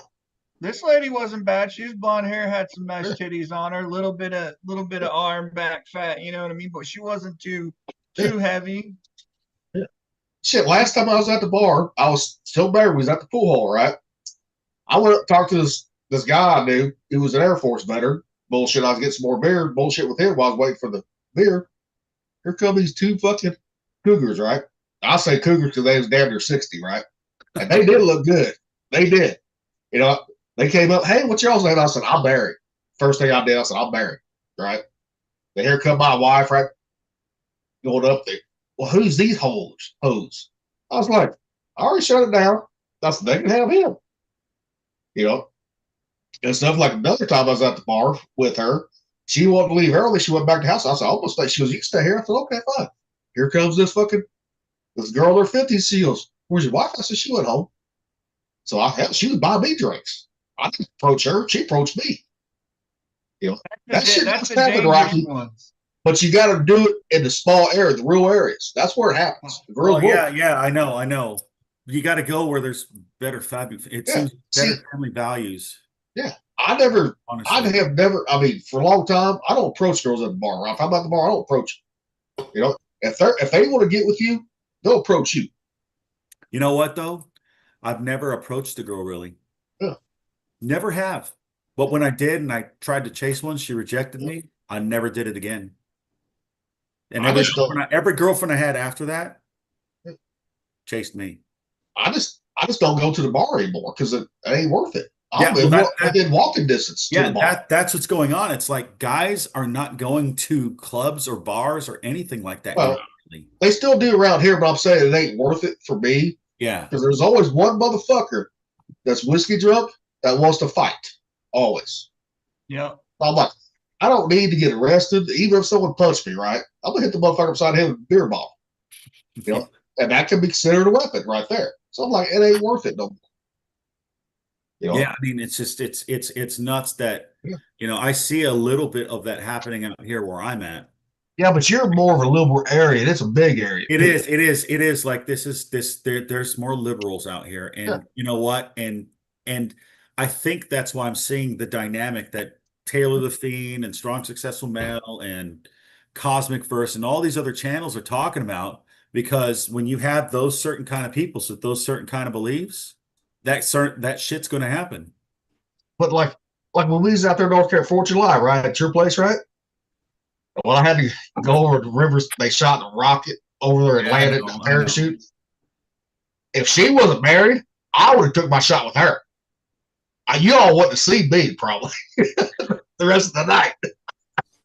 Yeah, but I'm with Rocky. Like I've seen it, but like I said, getting back out here, it happens, and and the other part of what that was is I seen that lady, like over Walmart has your deli section open. Well, there's another smaller part where they have like snacks and shit at the opening, and I seen her from there, and that's where she followed me from. So she didn't go anywhere down or anything else. She came right around to the checkout. That's she wants to see. Yeah, she wants to see what the sad thing though, like years ago, if that would have happened, I'd be like, finally a girl likes me. Yeah. Now I'm like, no, she just wants my money. And it's sad that you have to think that way, but that's the fucking God to honest truth, because all they care about is fucking money and what they and you gotta remember though too, like when I went to the furniture store the other day, it was an older lady I was talking to, and we just got to chit-chatting for like a good hour. And a lot of times guys will forget that friendliness isn't like flirting either. You can't over, like, people are friendly out here, so you don't think, oh my God, she's going after me. You know what I mean? Like, I think that distinction has been lost with men too. Like, well, it has been lost because we've been told, don't talk to us, don't approach us. We want the bear. Yeah. Then they turn around and say, we're all the good men. Where's the fucking bear you wanted? It's like, stop being fucking hypocrites. Stop. Or you're not going to get anywhere with us anymore. You're not. Most guys would have took her. Yeah. She gets senior citizen discount. Oh yeah, I would have took. Fuck yeah. And she got braces. But dude, I'm telling you, hey, I've never had a woman with braces. That's one of the things that's on my bucket list, right? To get my fucking dick sucked with a woman with braces. I've never had that happen. So you're so stupid, dude. No. Hey, I got little fetishes. Here's another thing, dude. I was at the tattoo thing yesterday, right? And there was a lot of guys and girls there. And there was a lot of single women there just running around, just trying to get attention and trying to be part of things. And they're all in their mid late 30s. Well, the thing is, Rocky, like when they're dressed up like a little whore, those are the ones you don't want to go after anyways, right? They're just good to fuck. The ones you want to, this is the ones I like, right? That dress like me, shorts, all that, don't care, right? No makeup. They're still pretty, but some people say that's a little homey looking. Those are the ones I like right there. Well, and that's what this lady looked like too. She had jeans on, plain t-shirt, wasn't, was nicely dressed, hair clean, didn't have any tattoos. She was trying to look approachable. Yeah. You know what? They're dressing that way now. Watch, this will be on a video tomorrow. They're dressing a certain way to try and become more approachable because they want to be approached. It's like going to church. What's going to happen, dude, is the girls are going to have to get handkerchiefs and drop them. Yeah, so they used because like, hey, you girls set the dynamic since 2015 with Me Too. Johnny Depp got Me Too'd. He won the court case, lost his fucking career for it. Do you think that any man that's smart is going to do anything to risk his freedom. He didn't lose his career. His shit like skyrocketed again. Well, it did, but like he's not going to be in any Pirates of the Caribbean movie again. Which He was I- never going to be in They're that talking new about one. bringing him back. They're talking about bringing him back. yeah, they're He's talking about coming bringing him back. I mean, they fired Amber Heard from Aquaman too. So who really lost out? I think Amber Heard lost out. That's why she lives Exactly. in Spain now. Finally, a girl lost that deserved to lose. And you know what? The fucking fucked up part is she's really pretty. I think she's gorgeous. Not when she did all But things now- shit but on the now- bed. but now- Yeah, I but was now- about to but say now when that's she shits the on the bed. that's It's just yeah. like it's just like if you have y'all watched the new King of the Hill. No. No. There's one episode, right? Bobby's dating this girl, right? She takes a shit on Jerry Jones's fucking desk, and Bobby and Hank walk in to see that. He's like, "What the fuck?" Not what the fuck, but Nice. I mean, I'm serious, man. If you like King of the Hill, this new one's fucking funny. It is. All right, I'm Yeah. watching my data usage since I don't have any internet yet. I don't get it till tomorrow. Hopefully. Well, it should be there. If they said they're going to be on first, they'll be there. Yeah, I mean, working double time. Anyway, back on that was just my story of catching up with already, like Rocky said, when he said the Home Depot, it put me on the Walmart. Like, dude, it's even other places. It's Home Depot, Lowe's, Trader Joe's, another What- famous place. They're like Harris Teeter, or what's that German one? Starts with an A. Aldi's. Aldi's. They're going to Walmart's now. Fucking Dude, Lidl. Dude, Aldi's, well, this was back when I was still working, right? Uh, Dude, I hooked up with the fucking cashier that was fucking hotter than hell. And I didn't talk to her. She talked to me. And she goes, here's my number. Call me when I get off work. Okay.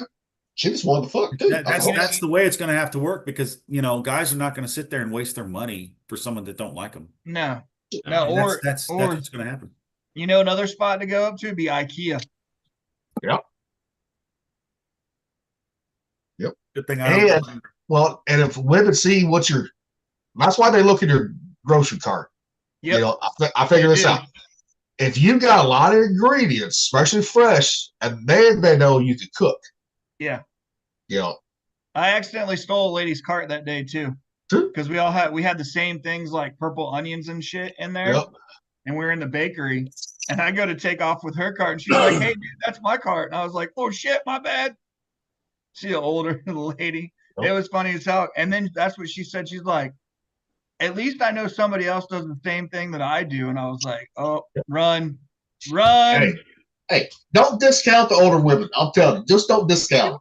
She was good looking with gray hair, man. I'm telling you, she wasn't bad looking. Dude, I mean, they are little freaks. They are Gray little hair, freaks. gray hair and librarian glasses. Oh my God. Yeah, the like glasses. That's another Yeah. fashion of mine. Girls with glasses right there. Well, Heidi had Got me glasses one of when I them. met her. You know, Oh, Just- glasses. Women with glasses on, man, are sexy as hell, dude. They are. They They are. really It's just are. I really want them to be smart too. yeah. And, And not, if they're a little gray hair, not you know, me. I'd rather have a woman that doesn't dye her hair, right? You know, Yeah, if it's yeah. going gray, let it go gray. You know, Yeah. They Yeah, can still go be Silver beautiful. Fox. Go Silver Yeah. Fox style. she like, I had one girl, she goes, that delivers my groceries. She goes, you ever thought about dyeing your beard? I said, fuck no, I ain't dying it. I said, this is a badge of honor. I've earned this fucking gray and white. Guaranteed. Besides, it Yeah. grows out so fast that it's a royal pain in the dick to keep the touch-ups going. I'm not that I It, try. it would be like every week or every 2 weeks, probably. Yeah, Yeah. exactly. Oh, Yeah. not And even. if you don't use the good shit on a goatee or mustache, that shit will run. I know this for a fact because I got an uncle, right? He would get the cheapest shit, even though his wife was a fucking damn good hairdresser, Mhm. right? But he would go buy the cheapest shit instead of letting her get it. He would go buy, and when he sweats, got hot, started sweating, it would run. Oh, shit. Yes. Oh, fuck. You know, Oh, man, that would suck, dude. Because that's Yeah. like mascara, like, yeah. would chill when Yeah. down. No, I'm bald, man. I'm gray. I accept it. It is what it Well, is. that reminds me, I need to fucking shave my head again with mixing these. I need to shave my head again. Oh, No, I need to fuck go get you. mine cut. Fuck you. Hair having prick. You've got fucking hair and you don't appreciate it, you dickhead. I know. My brother says the same thing to me. Look at that. Look at it. Look at it. Ah! Nick, got a tattoo idea for you. Up there, where you're bald, where you still got a little bit of hair, right? Fucking get a lawnmower going around there. I've seen that one. It's usually what, the push mower? Yes, the I've push seen, I've mower seen one, the, yes. yeah, the little push mower, like the circular one, the rotating, like the manual blade one is what I've seen. Yeah. Yeah. I've seen that one. I've seen the one that's the motorized. And I'm like, I sent that to my brother with that. He goes, "Fuck you." It's like when you were laughing when I sent you the picture of my brother, like how much gray he's got in his Yeah. beard. So he's bald and he's got a shitload of gray in his beard. That motherfucker's got more gray than I do in his beard. I'm Yeah. like, God damn, he's Yeah, he younger than does. us. How old Jesus is he? Christ. He's 30. No, he just turned 40. Dude. Yeah. You know, I'm He's- surprised that I don't have a lot of gray hair after being. I'm surprised I even have hair after being in the Navy so long. He's been bald since he was 21, but Yeah. he can grow like a fucking full beard. Like it's weird. You know what I mean? Like he's got like back hair and chest hair and shit, but he's fucking bald. I worked And with I don't this- have chest hair or any of that shit. I worked with a chief on the Abraham Lincoln that he was my replacement. I was like, dude, how long you been shaving your head? He said, I started losing my hair when I was 18. Yep. So Some people do it in high school, lose hair in high school. Some people do. yeah, Yeah. I mean, Hell, They dude. do. When I was on Westpac. I was 21 years old on Westpac, and people said, "Hey, man, you're getting thin back there." I'm like, "What?" They're like, "Yeah." Looked at him like, "Motherfucker!" And that's when I started shaving my head when I was 21. That's crazy that it came up from the back because usually it's up here where it starts to. No. Well, some people is in the back, and then it just goes out. so Mick, You know? Mick, is Yeah. it all gone, or do you just like grow stuff back here, like on the side? So Oh. you can still grow shit. It just It's all back here, you know. Up here, Yep. it's the last little bridge connecting the two sides of my head, and it's damn near gone. Man, you gets need you to a go like toupee. mad Okay. scientist, you know, like reverse fucking mullet, let it go. out Dude, you the could sides. be Yes. Dr. Emmett Brown. Marty. Or let it grow on the sides and do like a Bozo the Clown, right? Grandpa Munster. 1.21 gigawatts. 1.21 gigawatts. I call it Grandpa Munster. Yeah. Yeah. Dude, When he was a he was the Dracula, best like, fucking fucking character. fluff it out. He was my favorite character in the Munsters. The It's a fucking good show. Shit, I like the niece. She was hot. oh, the normal chick. Yeah. Like, Well, Oh, even yeah. even Dude, the he was- wife, even the wife was hot. I was like, hey, fuck yeah. I forgot her name. Fuck. But despite all of that, I can grow a freaking wicked ass beard. It's crazy. That's what I'm saying. Like my brother's the same exact way. I think your brother's the same way too, isn't he, Gilly? Yeah, I can grow a beard just like he can. I just don't like it on the sides or underneath here. I just don't like it. Like Motherfucker my looked brother, like Jack Black. my little brother, my younger brother, he lost his hair here, and I don't know if it's because he wore a hard hat because he works in like No, that don't can't use that fucking so excuse. then it's just his genetics then. Gen X, yeah, dude. I worked in the power plant for 15. Wore hard hat 15 years, and I still had hair. I still got hair. Like I thought for sure that I was going to lose hair. you That's know? that old wives' tale, right? Yeah, I know. My grandpa used to tell me, right? If you wear ball caps, right, baseball caps, you're gonna be balling like me. I said, no, I ain't, because I didn't take after your side of the family. I took after the Gillespie side, where I my grandpa remember that. Gillespie died with a full head of hair. I remember hearing that shit wearing a fucking ball cap all the time kept me from Yeah. wearing a ball cap in the Navy all the time. Yeah, Mick, what are you gonna share? Mick, what are you doing? You gonna share that picture you're going after or what? Did you? It was up. Did you see it? No, I it just seen showed your files. older- Yeah. Yeah. Oh. Yeah. I thought it would have showed it. Are you on Double two click. monitors? Okay, here you go. Let's see if this works. There you go. There you go. Yep. Yep. Nice. That's a good beard, dude. Like, yeah, man. Like, I grow a fucking epic ass beard. I just can't grow anything from the ears up. Keep that on. Well, you can grow ear hair, right? Sadly, yes. That's my Fucking- shaving is to get the trimmers in there and get the fucking clouds out of my ears. I know. I got the same Here, problem. Too. Like, dude. God damn. What the fuck is up with that shit, man? Like, Well, It's it's like like, on my back too. It's like the hair is like migrating. The hair isn't going away. It's just moving to places where I don't want it. You know, I got the same problem, dude. Shoulders, neck, back, ears. Like, stay the fuck put I'm like- where it's sexy, okay? Like my wife looks at me the other day and I have my shirt off. She's like, "You got a bunch of hair on your back." I'm like, "Where?" She's like, "It's like the lower back." I'm like, "Why do I need hair there?" You don't. I don't need it there. I need That's it what she- here. Right here is where I need that stuff. that's what she should have pulled it. Start pulling at it. She did. It did not feel good, especially with how I feel right now. Like no, that sudden jolt, it makes the whole nerve just fucking send fire pain signals down my leg. See, that's the one thing that pisses Stumper off more than anything. When people start pulling at his fucking everybody. Oh, dude, a couple of years ago, my mother-in-law, I love my mother-in-law, but sometimes she likes to be a shit disturber. And she saw that I was getting a bit woolly about the ears, and apparently she like does this to her husband and kind of yanks him as she sees him. Yep. And she went in and she fucking yanked my ear hair out, and it fucking hurt. Oh, that does hurt. Yeah.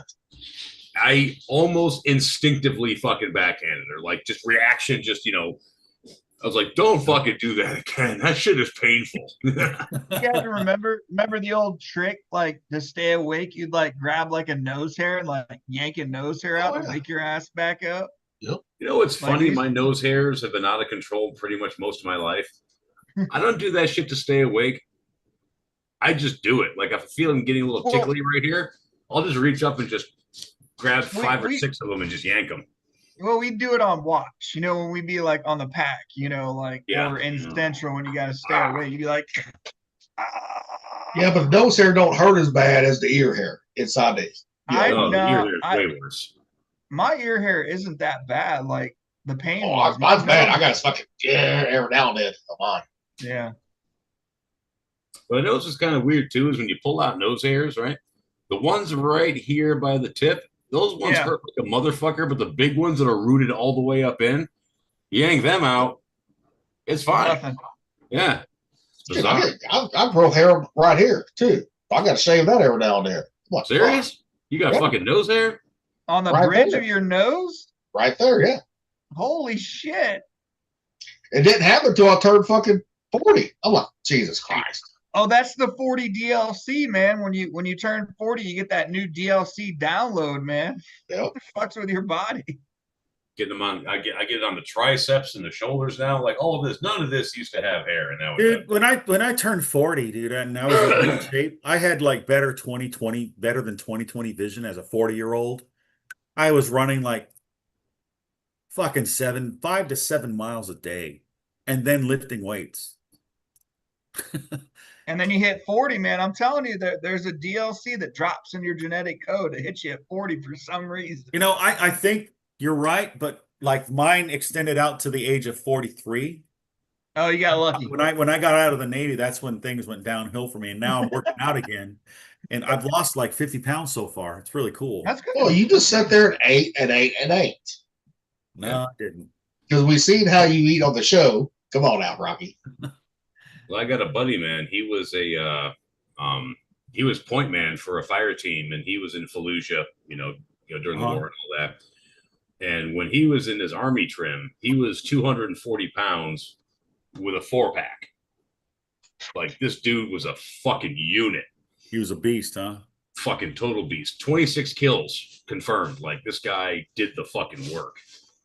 And between not knowing what to do and not knowing how to live and the PTSD, when he got out of the army, he sat down, turned on the TV, opened a beer and a bag of chips, and he gained about 150 pounds. Yeah, because it's not the beer that puts the weight on. It's what you eat with that shit. Yeah. And he drank a lot of beer, ate a lot of junk food, didn't move around a lot. He was just like, fuck this. Be I'm right done. back, fellas. And yeah, he became he's a great guy. Don't get me wrong. He's one of my friends. He's a great guy. He's got a wife, kids, great family, good job. Like he's doing really well. But when he first got out, he ate and self-medicated to the point where you know, he just got fucking huge. And, you know, Well, that's he told me that story. You know, it's not like he's yeah. squeamish about his weight. It is what it is. Oh, he got depressed. But that You shit know? happens, man. It absolutely happens. Because some I people, when think they get depressed, they will sit there. I mean, they'll drink, but they'll eat while they're drinking all the junk food too. Oh, sure, Yeah. yeah. Well, if you're a true in the death style alcoholic, half the time you're skinny because you don't eat. Yeah. Yep. You know. Yeah, because you which usually I have to say he is not. you're in the They heavy like that. liquor usually. You know what I mean? Yeah. Like the Yeah, heavy once you've gone liquor to and once you've gone to liquor and stop eating, yeah. yeah. Yeah, I had a guy on the boat that was that way too. He was rail thin and he would just slug fucking liquor away and you could just see him. Mhm. You could see his body just rotting away like Well, that's you what know. everyone thought about you, little Tate, when you was fucking like a beanpole. You Man, know? I came in as a fucking beanpole, motherfucker. They had to put weight on me in boot camp. Like Dude, I lost seriously. 20 pounds in boot camp, man. I don't know how people lost weight in boot camp, right? I gained a pound in boot camp. I went in at gained 170. fucking 20 pounds. I came out at 171. I'm like, these motherfuckers losing shit. I'm like, but these are the guys that couldn't eat as fast, right? And chow times, right? And I was already done. And they're like, well, this tastes like shit. So give it to me. I'll take it. I was hungry. You know? Yeah, when I graduated high school, man, I was like 190 pounds because my senior year, I got into lifting and I would just fucking hork down probably 5,000 calories a day. I would lift, you know, once or twice a day at school, you know, and I gained 20 pounds. I started off at 170, graduated at 190 with a flat stomach. I mean, there was no fat there. I just got fucking yoked. And then I went to boot camp. I come out skinny, weighing 170 again. Like, what the fuck? All my gains went away because all we were doing was fucking cardio. And calisthenics. Yep. No, I lost 20 pounds. And it wasn't a 20 pounds that I had to lose. I was a little pissed off about that. Shit, once I hit my fucking my junior year, I couldn't gain no more weight because I started high school at 140. And I got my junior year, I got to 170. After that, I ate like you did, Mick. Yeah. But I could not gain no weight. I could not. Serious. Could not. And that's when I was powerlifting too. And I'm like, wow. Yeah. It's weird, man, because, you know, when I was in high school, my senior year especially, my mother, she made my lunch. She would send me with two big meat and vegetable sandwiches, like, you know, like meatloaf and lettuce or, you know, whatever, right? Two big fucking sandwiches, two juice boxes, two things of nutty bars, and a piece of fruit. And in my high school, I think once a month we had this thing called Deli Day where they would do deli sandwiches, you know, shaved meat and cheese and all that. I would eat my lunch and then I'd go to the lunch line. I'd buy 2 Deli Day sandwiches with the chips and the milk, and I would eat that as well. Like the amount of food I was able to consume, you know, back when I was 17 was insane by pretty much anybody's standards. Yeah, so we had a la carte too. And even lifting my ass off and eating all that fucking food, the best I could do in 9 months was 20 pounds. See, we had a la carte, right? We had hamburgers, French fries, right? I'd piss off all the fucking wrestlers, right? Because a lot of those guys, they're trying to cut weight, right? Try not to eat. They're trying to eat like fucking vegans, right? Yeah. I'd come sit right next to them, fucking 2 hamburgers, 2 orders of fries every day at lunch. And they're like, motherfucker, get that way from us. I said, oh, this is so good, you motherfuckers. Fucking asshole. I wasn't, because they knew I couldn't gain weight. For some reason, I could not gain no weight. And they knew it too. Right, you just had to maintain it. Yeah, so that's when I started putting peanut butter in pasta, trying to gain weight. Oh, yeah. Did not work. Disgusting, but it makes sense, yeah. But I mean, I ate a lot of meat and potatoes too. You know, and I mean, it made me stronger, right? You know, but they didn't put no pounds on me. Fuck, that's what I'm doing tonight, man. Grilling up some ribeyes, and the wife's gonna make a pot of mashed potatoes. Yep. Put some spice in there, a little hot jalapenos in there. Nah, not the right dish for that. Oh, it takes spice. Yeah. Although you were correct, though. Right after you told me to put some paprika on the steaks for the color, I did so, and I'll be damned if it did not improve the color. Yep. I'd never done that Yeah. before, but that Yep. shit worked. Yep. Well, see, here's how I do my mashed taters, right? I don't use no fucking milk or cream. None. You don't need it. Well, you can't. Butter and fucking seasoning. That's all you need. And any season will work. I've even put the fucking Rocky's Birria season in mashed taters. Really? How did it? Fucking awesome, man. I'm telling you, Rocky, it works great. Let me get Heidi. I want you. Well, Sounds good. I'll tell her later. Get her after we get off the fucking show. We go live, and I'll fucking tell her.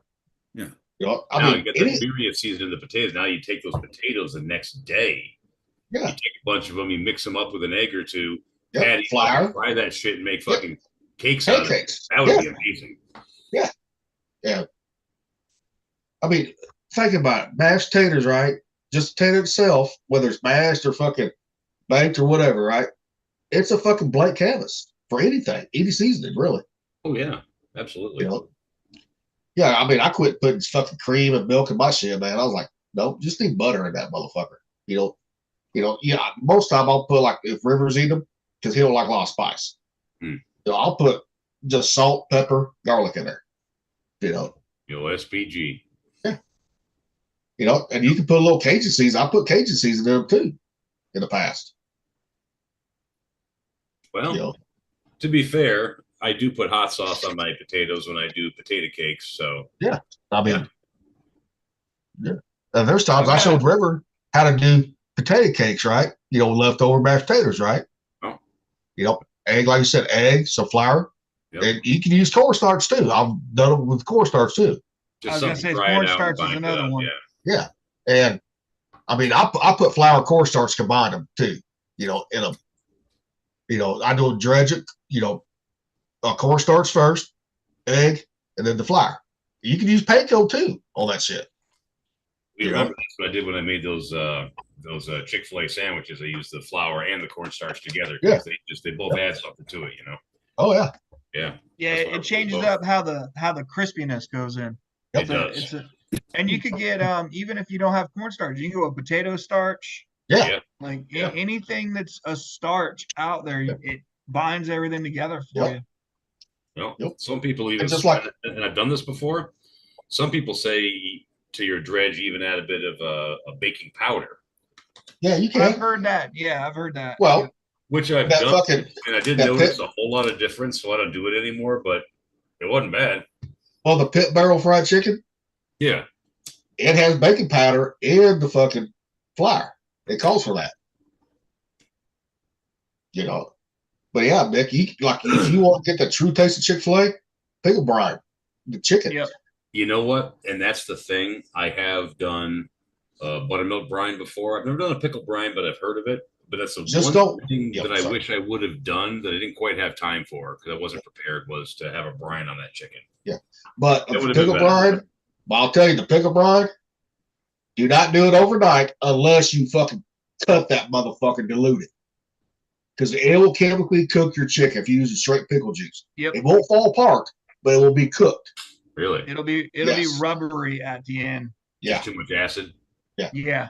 You That just will need- cook it off. How long you 2 do it? hours.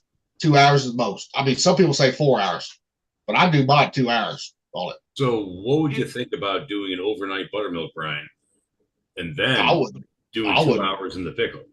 You don't need a buttermilk brine overnight either. Do not. No. 30 minutes. I've done like wild turkey nuggets, right? You know, from a breast, wild turkey, chunked it up. 30-minute marinade with buttermilk, and then flour them right, fry them up. You still get that taste in them. All you need, huh? Yep. Good to know. I'll try that next time. We'll Yeah. get some buttermilk and some. Well, I've got tons of pickle juice. The wife always has at Yeah. least 3 jars of pickles in the fridge at any given time. Yeah, like little Ted, he does his in 4 hours, right? So Yeah. if you cut it 50-50 buttermilk and pickle brine and put your chicken in there for 2 hours, you ought to be fine. Now, I think there's too much acidity in there, and you'll start curdling the buttermilk. True. Good, yeah. Okay. So it's kind of got to Yeah, be that one or the other. that acidity will Yep. fucking curdle that milk. But Okay. Nick, you ever use a sous vide cooker? A sous vide? No, I never. I know what it is, but I've never used one. If you get one of those, I've done this on chicken breasts and chicken thighs, right? You put it in the bag, pickle juice, vacuum seal it, put the sous vide, and that takes care of your marinade right there because it's all getting cooked together right there. Yeah, And then you, vacuum, and I'm then sure you, it pulls that moisture, that liquid into the meat. and then what you do, you bread it. You don't, once you bread it, just get it golden brown. That's all you gotta do because everything's already cooked.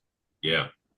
You know, Yeah, I've seen a lot of people cook, not chicken, but steak, sous vide. I mean, sous vide, you can do ribs, you can do hamburgers, steak, all that shit There's a lot too. of Fish. advantage to it because once you set the temperature, it's set and forget. Like once it hits that water's temperature, it stays there. There's no need to tend to it further. It takes a couple hours. It takes a couple hours to do it. Well, right, but, yeah. But to set and forget, like you said, set and forget. Yeah, it's a long-term thing where, set and forget. You got a few hours, do it up, and I guess one of the better steaks is if you just sous vide it to 125, 130. When it's all done, pull it out, dry it off, sear the shit out of it. Done. Don't go over that time because Google Foods did it in the sous vide. I think he did like he did one cut of meat. I think it was I saw that when he said it tasted like, he said it smelled like a baby's diaper when he opened it. Yeah, like it was completely rotten. So you can't you can't overcook it in the water. So just remember that, like. Well, I'm talking about like maybe an hour. I'm not talking about days like he did it. Yeah, I'm just telling people like you can't leave it in the water cooking like you would like on the pit or anything like that. You know? No, you don't want to do that. No, I mean, hell, you just can for even, anybody out there listening. And there's actually recipes for eggs too in the sous vide too. Yeah. Because you get a sous vide cooker, right? It comes with a recipe book. It shows you how much temperature, what time to do it at. Like if you want a medium rare steak, medium, well done. You got different temperatures, just like chicken too. No. Hey, where's Thumper's ass? I thought he was coming on. Yeah. I've sent him multiple invites. I've sent him one email, fucking multiple invites. So I mean, I know his son was doing community service, for school and all that. So yeah. But it's important to specify why he was doing community service. Well, he goes to his school requires it, and it helps him, and that does help a kid on college stuff and all that. Oh, it's almost required these days. It's fucking stupid. I mean, you don't have to, but it helps you get into college because you got a better resume. Like that. Yeah.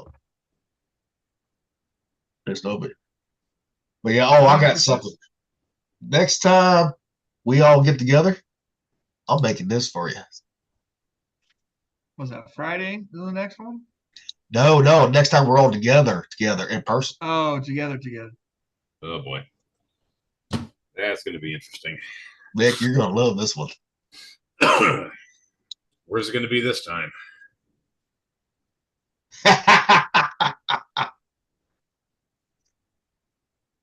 I'm not offended. I'm just.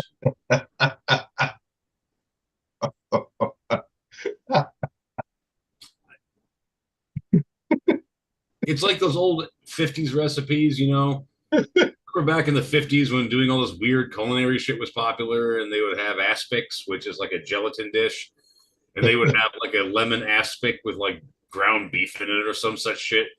And you just look at these old recipes, you're like, what the fuck was wrong with you people? Yeah. I think pickle cookies comfortably fall within that category. Might be good. You know what? The 60s and 70s had those trippy recipes, man. When all the hippies were starting to put recipe books together. Banging a blind midget with Parkinson's might be good too, but you know what? It might not be. Hey. Yeah, you don't have to. I don't know. You don't have to. With Jello molds, Jello shit. Yep. Oh, I've seen this. I saw that. I was like, oh, it's too good to share. There's a guy online. I don't know if you've seen him, Gilly, cooking with like Dylan. His name's Dylan or something. He's a real skinny, blonde-haired British guy. He cooks from old recipe books, just like we've been showing. Yeah. And it's all baking recipes. So everything he does is strictly baking. And some of the shit that he's cooked, man, is crazy. Like from the Depression era, and all the way through. And some of them you would think are just like, this is fucking nuts, but it works. It really does. Well, it's like last night when Mick called me. I said, look, I'm going to try a biscuit recipe that has no milk, water with it. Yeah, it was done. And that's from the Depression age. Yeah. I'm gonna try it and see how it goes. Well, not That just might be personally great. either. One of the things they used to make for sailors was called hardtack. Yep. Yeah. It was a super hard biscuit. They made it of fucking flour, bread, or I'm sorry, flour, water, and salt, and that was it. Yep. It's like Oh. making the original Play-Doh. Yeah, kind of. Remember making that when you were a kid? Making Yep. fucking Yeah. Play-Doh out of that? Yeah. Has anybody heard of the fudge store in Missouri, Uranus? No. You got a picture of it? Oh, I got Of a course he fucking does. video. I got Of a course video. he does. Let's We all check know it he out. does. Let's check it out. You know, Gilly never properly fucks with us without documentation. Yeah, I love Well, it. sometimes I do. Sometimes I do though. So I love this stuff. It's funny, man. Hi, did you enjoy getting your fudge pack today? I sure hope they were gentle. It was better than expected. Oh, perfect. Hi. Tom Cruise has something to say about this. I'll sue you. I'll That's- sue you. that's Oh, in dude, I Missouri. have that on DVD, and oh my god, it's like one of the best episodes. I know, right? Like, But that store, that's a real fudge store, right? Out Southern Missouri on I-44. I've been there. I mean, it's a weird name, but dude, it's fucking popular, man. It pulls people in there. what's it called again? Uranus. Uranus. And they Yeah. talk about packing fudge, huh? Yeah, Uranus Fudge Factory. That's what it actually is.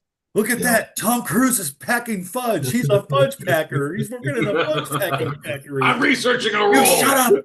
I'll sue you. Just like, oh my God, man. That was so And anybody that has a KitchenAid, I saw this. I'm thinking about getting some of these. I got to get one of those. I bought one. I think I said before I bought one for my mom because she always wanted one. But There you go. some of the stuff that I make, man, I Best can invention ever. I love my KitchenAid mixer, but I hate having to wash the same bowl every time I make multiple batches. These 5-quart silicone liners totally solve that. Plus, they come with lids, perfect for doughs that yeah. you chill in the fridge, or if you want to save them for later. I love how they hug. Good for- Send Fuck that yeah. to me. Yeah, send that to me. if you want to proof Yeah. your dough, Yeah, that's definitely. great. Yeah, send that to me, dude, because I'm going to show Heidi that. Well, I can't set the little tape because it's fucking. Facebook. But yeah, so I'll Or find if them. it's on I'll another just look medium. on Amazon. yeah, you know, I'm sure there's a What, Chinese knockoff for them. it's sent to you, Mick, and Thump. You know, Thumper, Rocky. So Oh yeah, Thanks, hell bro. yeah, Appreciate dude. I see that. I was like, perfect, right there. That's like That'd you said. definitely be better with the stainless steel than the glass, I think. Yeah. I'm gonna get rid of. I'm gonna get rid of the stainless, the glass one. Get me stainless steel because I don't want what happened to you would happen to me. Yeah. You know. That motherfucker scared me because as thick as that glass is, when it cracked and then torqued over, Yep. I felt like that dude that punched through that window, man, it was gonna fucking slip me open. Yep. Lordy. That scared the shit out of Yep. me. That's like because I mean that'd be perfect because like they're right. You gotta wash. So if you're making a certain type of dough, you gotta wash it after you're done. If you want to make another, different type. Yep. You know. Yeah, dough is actually pretty temperamental stuff. You really don't want contaminants in there. And washing them by hand is paying ass sometimes because them bitches ain't light on the glass. They ain't fucking light. Nope. No. Yeah, that stand mixer would be really useful for the sausage balls that I make. I make a concoction with shredded cheese, sausage, ground sausage, Bisquick. You mix it all up real good. You add your herbs and spices, roll into balls, and bake it. And it's just like this bready, cheesy, greasy fucking mess that is just the best thing when you've had 4 beers. It's a mamma mia. And one thing with Bisquick is you got Bisquick in it. Hell, you can deep fry it too. Oh, you could absolutely. I've never tried it, but yeah, you definitely could. Ooh, I might try to air fry something like that. Yeah, You can because I've seen people air fry pancakes. I'm like, the fuck? Yeah. I'm like, it works. but you gotta have that parchment paper down the air fry.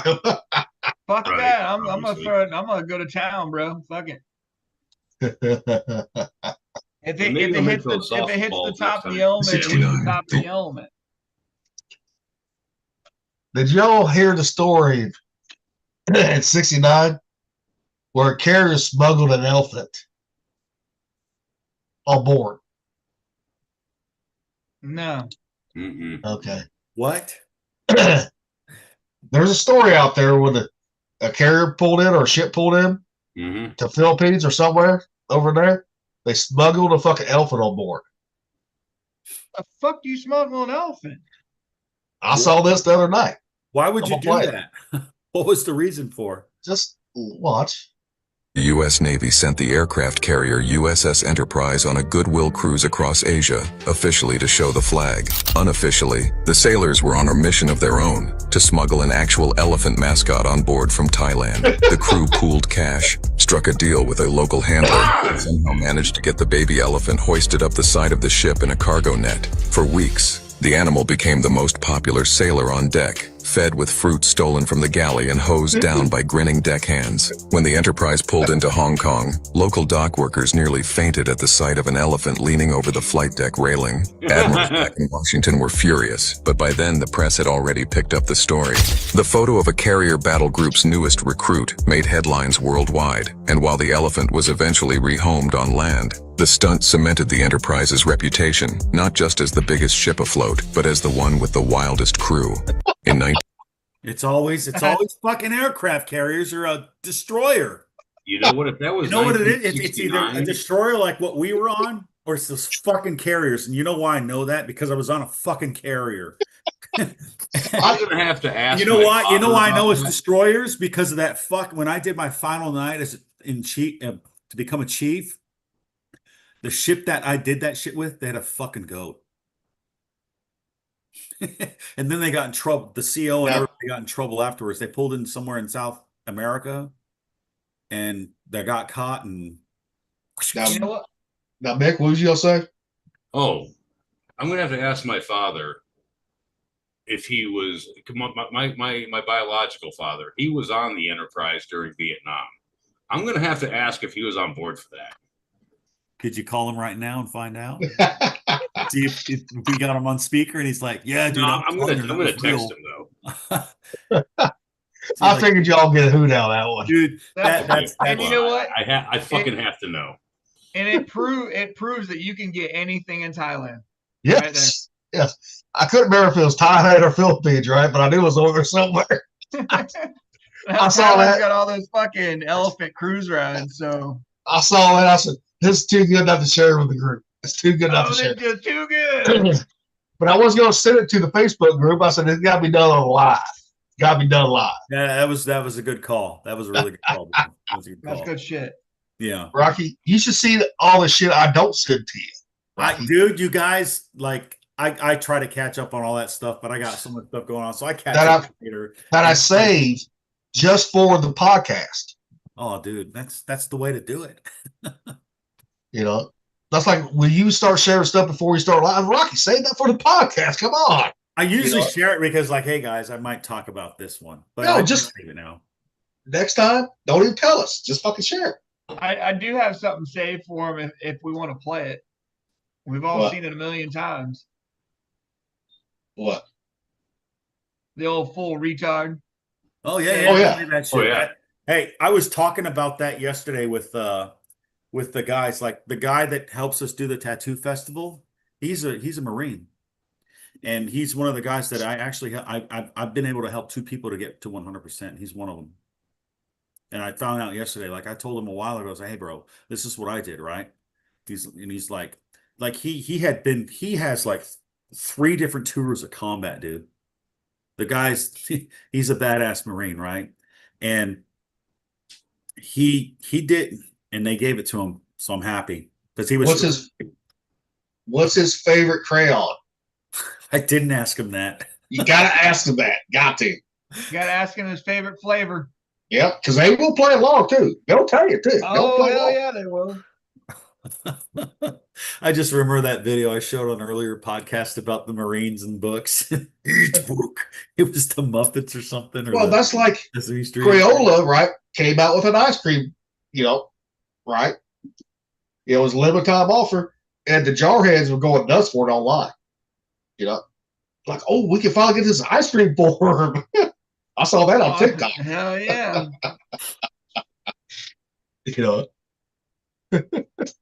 Yeah, but like, dude, I was so happy I was able to help him. And there was another person, and this was at my doctor office, and her husband was in the Army, and he got really injured bad, and they only gave him like 40%.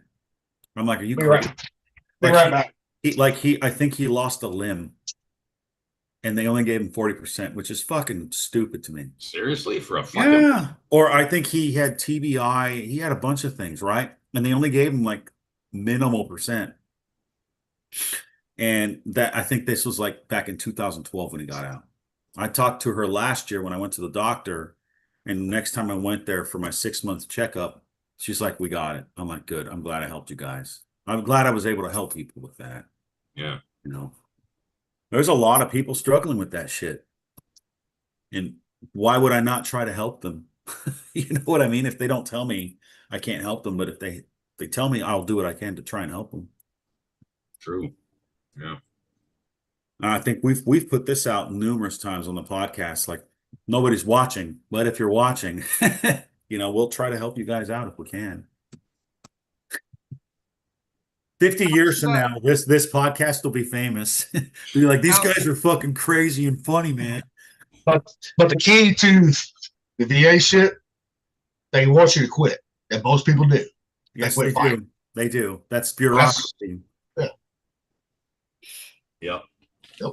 But here's I will 100% admit that I'm still working on it now. But yep. you know, when I got my percentage at first, I put it off and you know what I mean, like put it on the back burner. I'll get to it.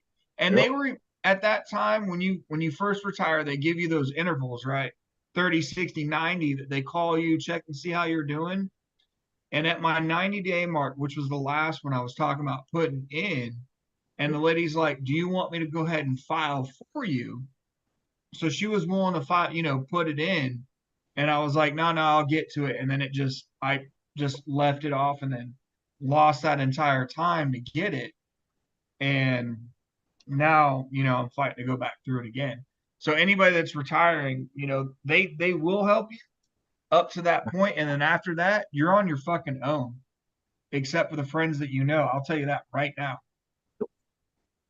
Those are probably going to be the people that help you out the most. Yeah, they really do try to check in on you, but after they're done with their commitment to doing it, that's it. Like they're done. Like they don't have any obligation anymore to you. Well, well, then you gotta get another VSO after that. Yeah. You know. And this isn't really the VSO. This is the VA calling you. Okay, the VA, what the VSO is the actual VA. Okay, gotcha. Yeah, the actual VA does it because that's who was calling me. Was the VA?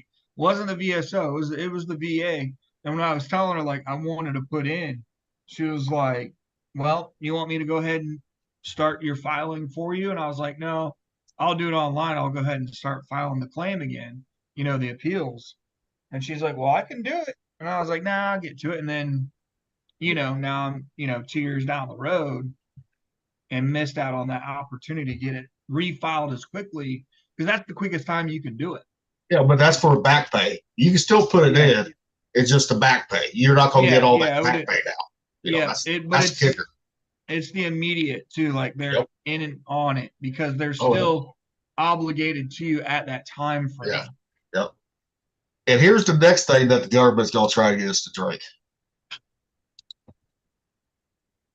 More bugs? Oh, yeah, I saw this shit. That's a hard no.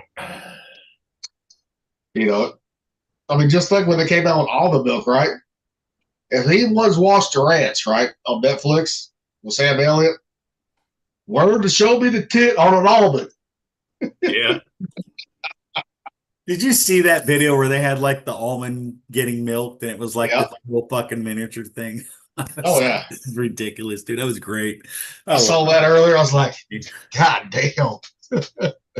It's not as good as the mini episode in Love, Death, and Robots where the guy's milking the cow and like he drinks it off the tit and then he goes to hump the cow and then the aliens take off with him. Oh my God. God. Is a funny ass part in there, dude. It's hilarious. Yeah, this here is one of my favorite memes. Oh.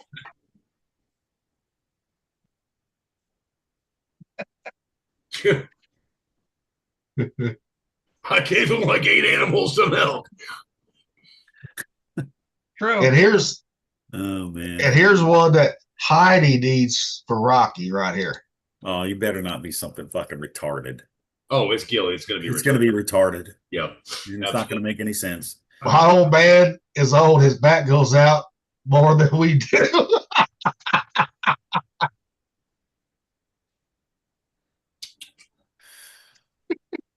You're stupid, dude.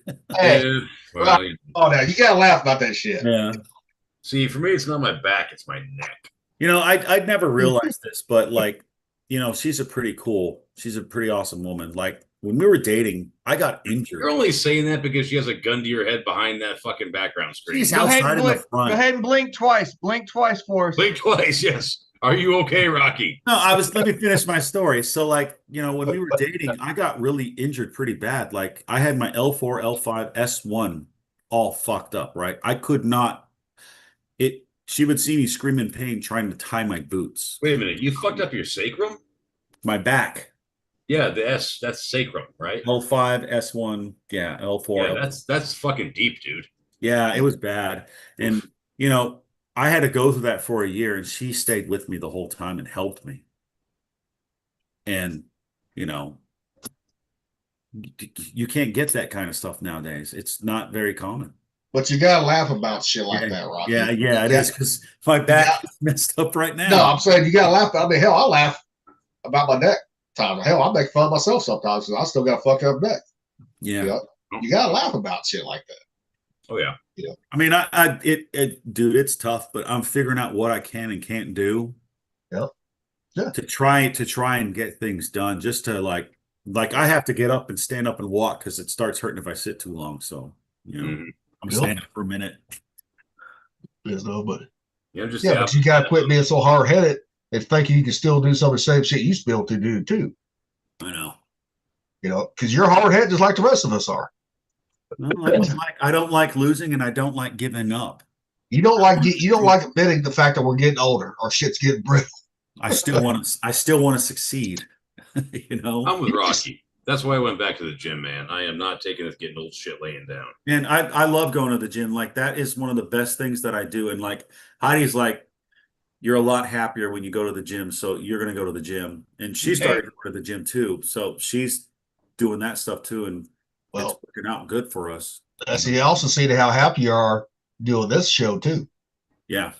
Hey, Yeah. She was like, she was like, it is so cool to see people that just like you for you, not people that want something from you, that be your fake friend for that shit. You know what I mean?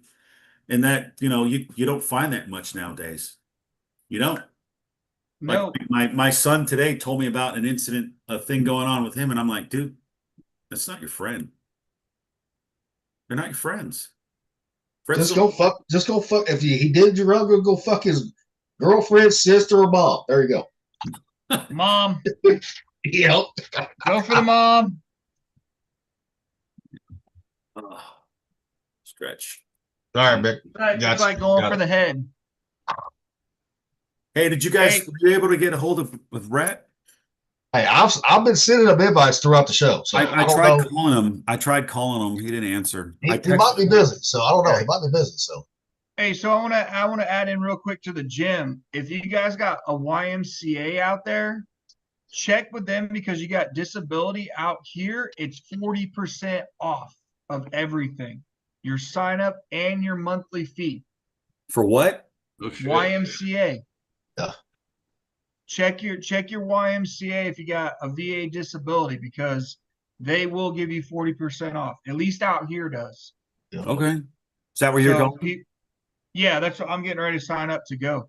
So they got a Good for you. pool there. That's why I want to go there. But anybody out there, anybody that's listening, you know, put it out there. Double check your YMCA, man, because you can get a huge ass discount. That's good. That's good for people to know right there. Yeah. Also a lot of people don't realize the why. A lot of them, not all of them, but a lot of them have swimming pools, Olympic-sized swimming pools too. Yep. Yeah, a lot of them do. Nick, you look like a real rock star in that fucking AI picture, dude. No, who made that one? I think Brett did, dude. He did. No, I did. I made that one. You made that one? The rock star Yeah. one? Oh, Yeah. dude, that's fucking great.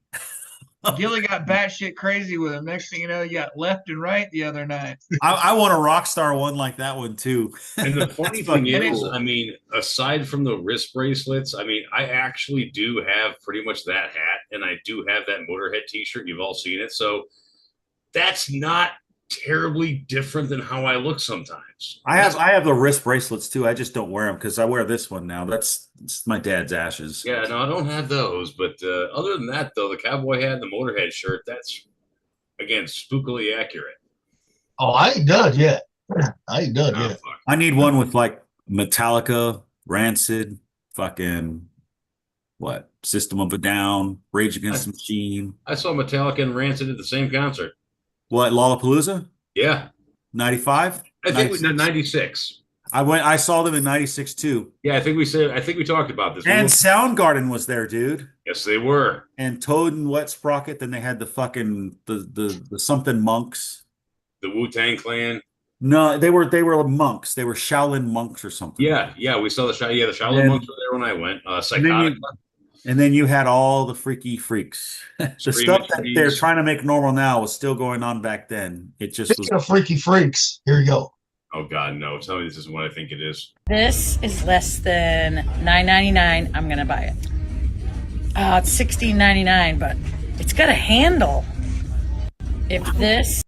Well, I mean, to be fair, oh my goodness, it doesn't seem like she has a whole lot of gentleman callers, and so I can maybe accept the gross reality.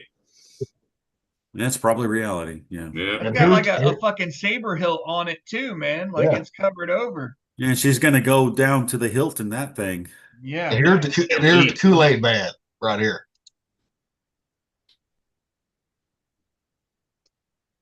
Oh yeah. Lurst. See, you never know what the fuck my reels have. I mean, it goes from everything from religious, my reels, to food, to shit like that. Dude, do you remember on Facebook when they used to have people getting assassinated on it and you'd watch it? Oh, yeah. Oh, yes. But nowadays you can't do that now. Dead internet theory, man. It's all been sanitized.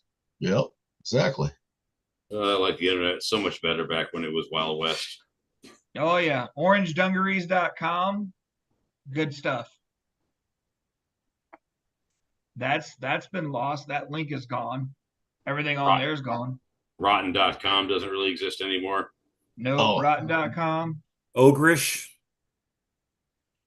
There you go, Mick. That was another one where they had like some really raunchy shit. What about LiveLeak? Is LiveLeak still around? Well, and the Hun used to be if you wanted sexually explicit stuff. Like I remember I got on LiveLeak one time and they showed a dude in Iran. He was being crucified on a cross. Yeah. Yeah, it was brutal. They go to 4chan for that shit. Like 4chan, they put on MP4 videos on their posts, and you wouldn't believe the shit you will see. So is 4chan like Reddit? Because I don't know much. Not even close. Is it better than Reddit or worse? It is incredibly different. So basically, when it comes to Reddit, okay, you've got moderators that do their thing, and you've got different subreddits and all that, right? And 4chan, it's a lot more difficult to post, okay? You got to go through more steps to post. And it's an image board. The only thing you can share is text, pictures, and videos. Another thing with 4chan is if it's not illegal, it's not moderated. Okay. So there you go, Mick. This is just for you. Freedom of speech then? There you go. This is just for you, Mick. Sorry. Oh, God. Why? Yes, I agree with the name of the page. That's fucked up. Sorry. I couldn't resist. But yeah, 4chan is not unmoderated, but the only thing they really moderate is the length of the posts. Like once a post goes past a certain response limit, they archive it. And if what is being shown is demonstrably illegal, I don't think I have to say it, they boot it. But anything else, they don't really care. So, if you go to 4chan and you go to, and this is where it kind of gets a little tricky because there's two main boards for that.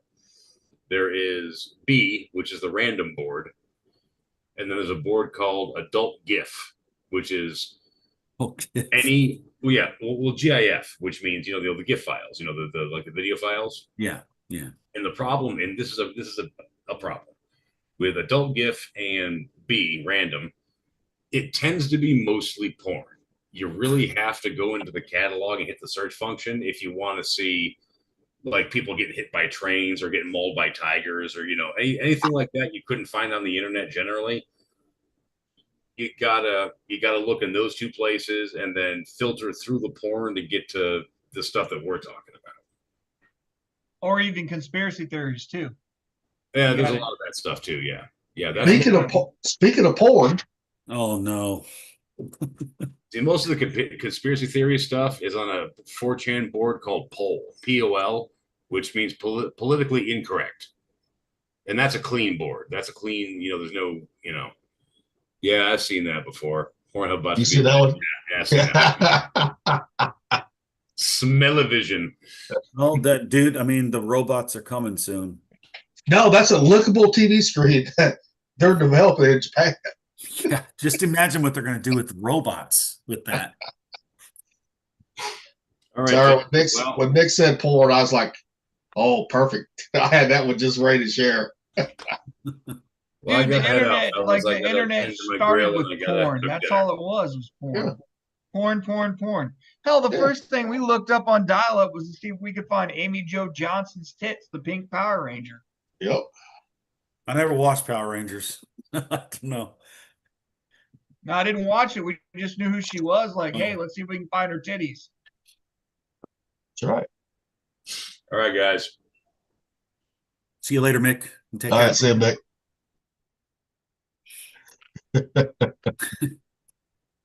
I like that picture, dude. You look like the outdoorsman frontierman, dude. Hey, I'm gonna get that fucking outfit. It's gonna happen. I'm gonna get me a musket too. It's fucking cool, man. It is. I need to find a jacket like that. Yeah. A black. At least you look younger. Oh, yeah, that's a couple of years. He's a flaming Han Solo is what he is. No, that's not it at all, you fag. I always had this epic picture of me like in my chief khakis, right? And I was like, I got a lightsaber in one hand and I got a gun in the other, and I'm riding on a fucking great white shark. Who's gonna ride a great white shark in the fucking sky, right? So it'd be fucking hilarious. It's just silly. But adding the chief thing right there, that's freaking cool. Since you got that one, gotta have one for Heidi, Layla. Leia? Yeah. She could pull that off. Yeah. Oh, we can make that happen. Well, Well, the funny thing is like the pictures, we don't have a whole lot of pictures that I know of while we were dating. All the pictures happened after we got married. And I'm sure I can find some on your old Facebook. There's like one, it's like when me and Heidi were first dating, it had to be 2003 or 2004. I really can't tell. And then after that, the next pictures I have are our wedding pictures. Yep. And then it's Guantanamo Bay, Bahrain, and Seal Beach, and then DC, Washington, or North Carolina after that, because the kids went to North Carolina when I had to go to DC and deal with the retard yard of the Navy. The Navy. Never go full retard. Who's gonna do the never go full retard? I got it. Oh yes, classic. Little Ted's got that saved, I think. Oh, dude, it's the best. Hold on, give me one. So I had to cue it up really quick. Share sound.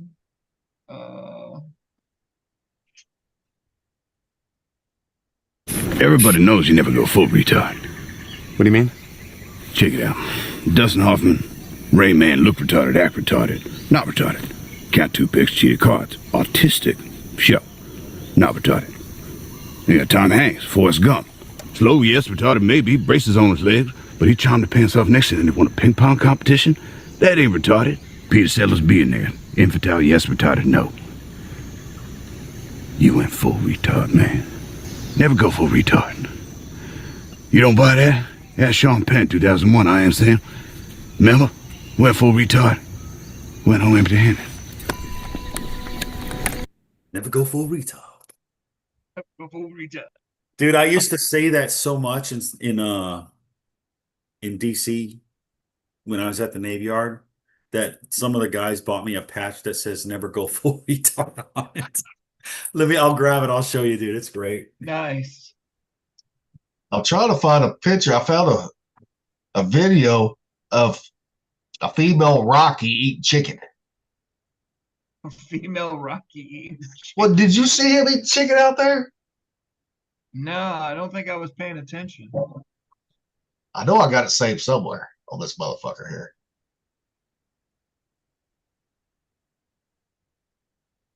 Let's see if I can get it. Yep. It's Robert Downey Jr. too. Never go full retard. Sorry. And you know, that makes so much fucking sense now that we're seeing what's going on nowadays. It almost like they're doubling down, tripling down on retardedness. Yeah. So like episode 92, we should talk about 46 chromosomes again or something like that. We still talk about 46. It's an important number, folks. I guess I didn't save that video of the female Rocky eating chicken. She cleaned it like a bowl. She cleaned the bowl. Okay. You know what? I've probably seen that one. Yep. I think. I did say when we were talking about conspiracy theories, there's two of them that came up in the last 2 days. One I was gonna ask, but Mick's gone. Has anybody ever heard of Black Tom?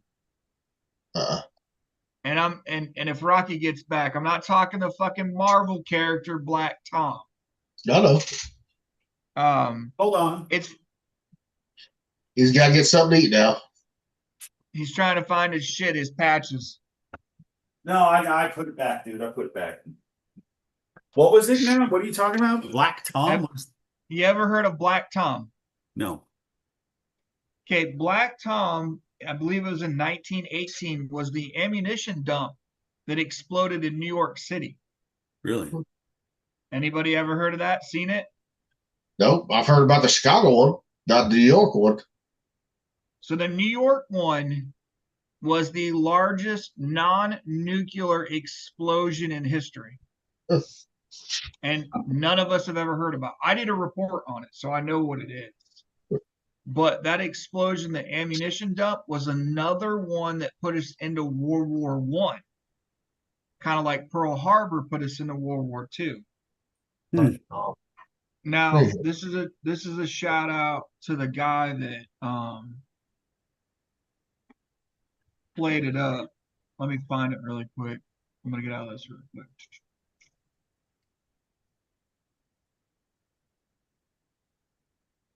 And it's interesting because it talks about what you guys were talking about while I was at the laundromat was his history.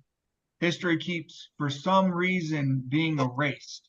It's being revised. It's being revised. Yes. Yeah. I found it. I looked it up. I'm like, holy shit. But they're saying the German agents blew it up. That's what the conspiracy is, right? Yeah. So old boy goes through that. He's newer. I've started watching him. Kind of like the Y-Files. It's a British dude. Yep. I want to get the. Yeah, even on the FBI's website, they're still blaming the Germans. Yeah, that's what he goes into talking about that. And even the History Channel has it too. This is before any of the agencies were put into place. Yeah. No CIA, no fucking FBI, but this dude is the one that talks about Mystery Archive, and he's got glitches, wrong reality, Moonbase. This is the one right here, America's Lost Conspiracy. And this goes into talking about Black Tom, which I'll definitely watch that. What channel is this again? It's called the Mysteria Archive. Oh. Oh, I'm definitely watching that. He's a Cool. British dude, older guy. He's got a lot. You can see what's in here. You can see what I've watched on here, but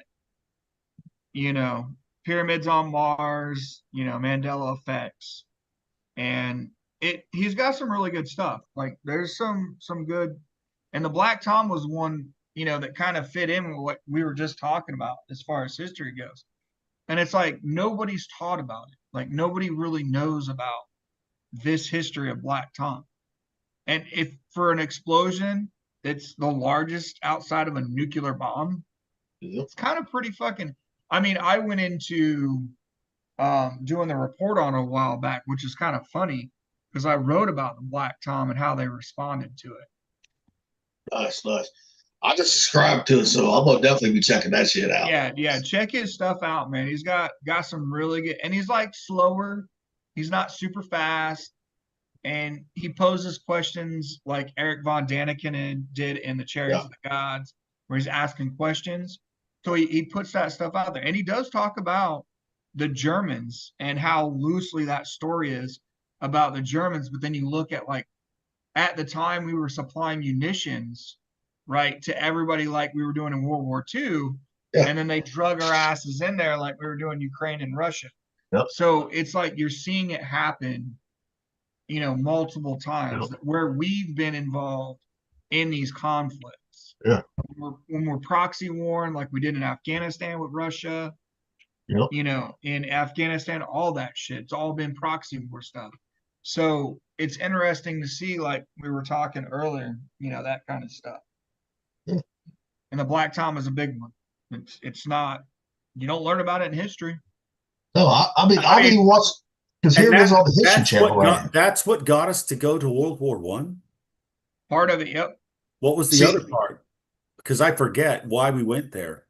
Well, Duke Ferdinand was the one that was assassinated. That started Franz Ferdinand. World War I. Yeah. So we were supplying to the Allies like Britain and France. And then Germany, that's the story behind this, is that saboteurs blew up that ammunition facility and then got us into World War I.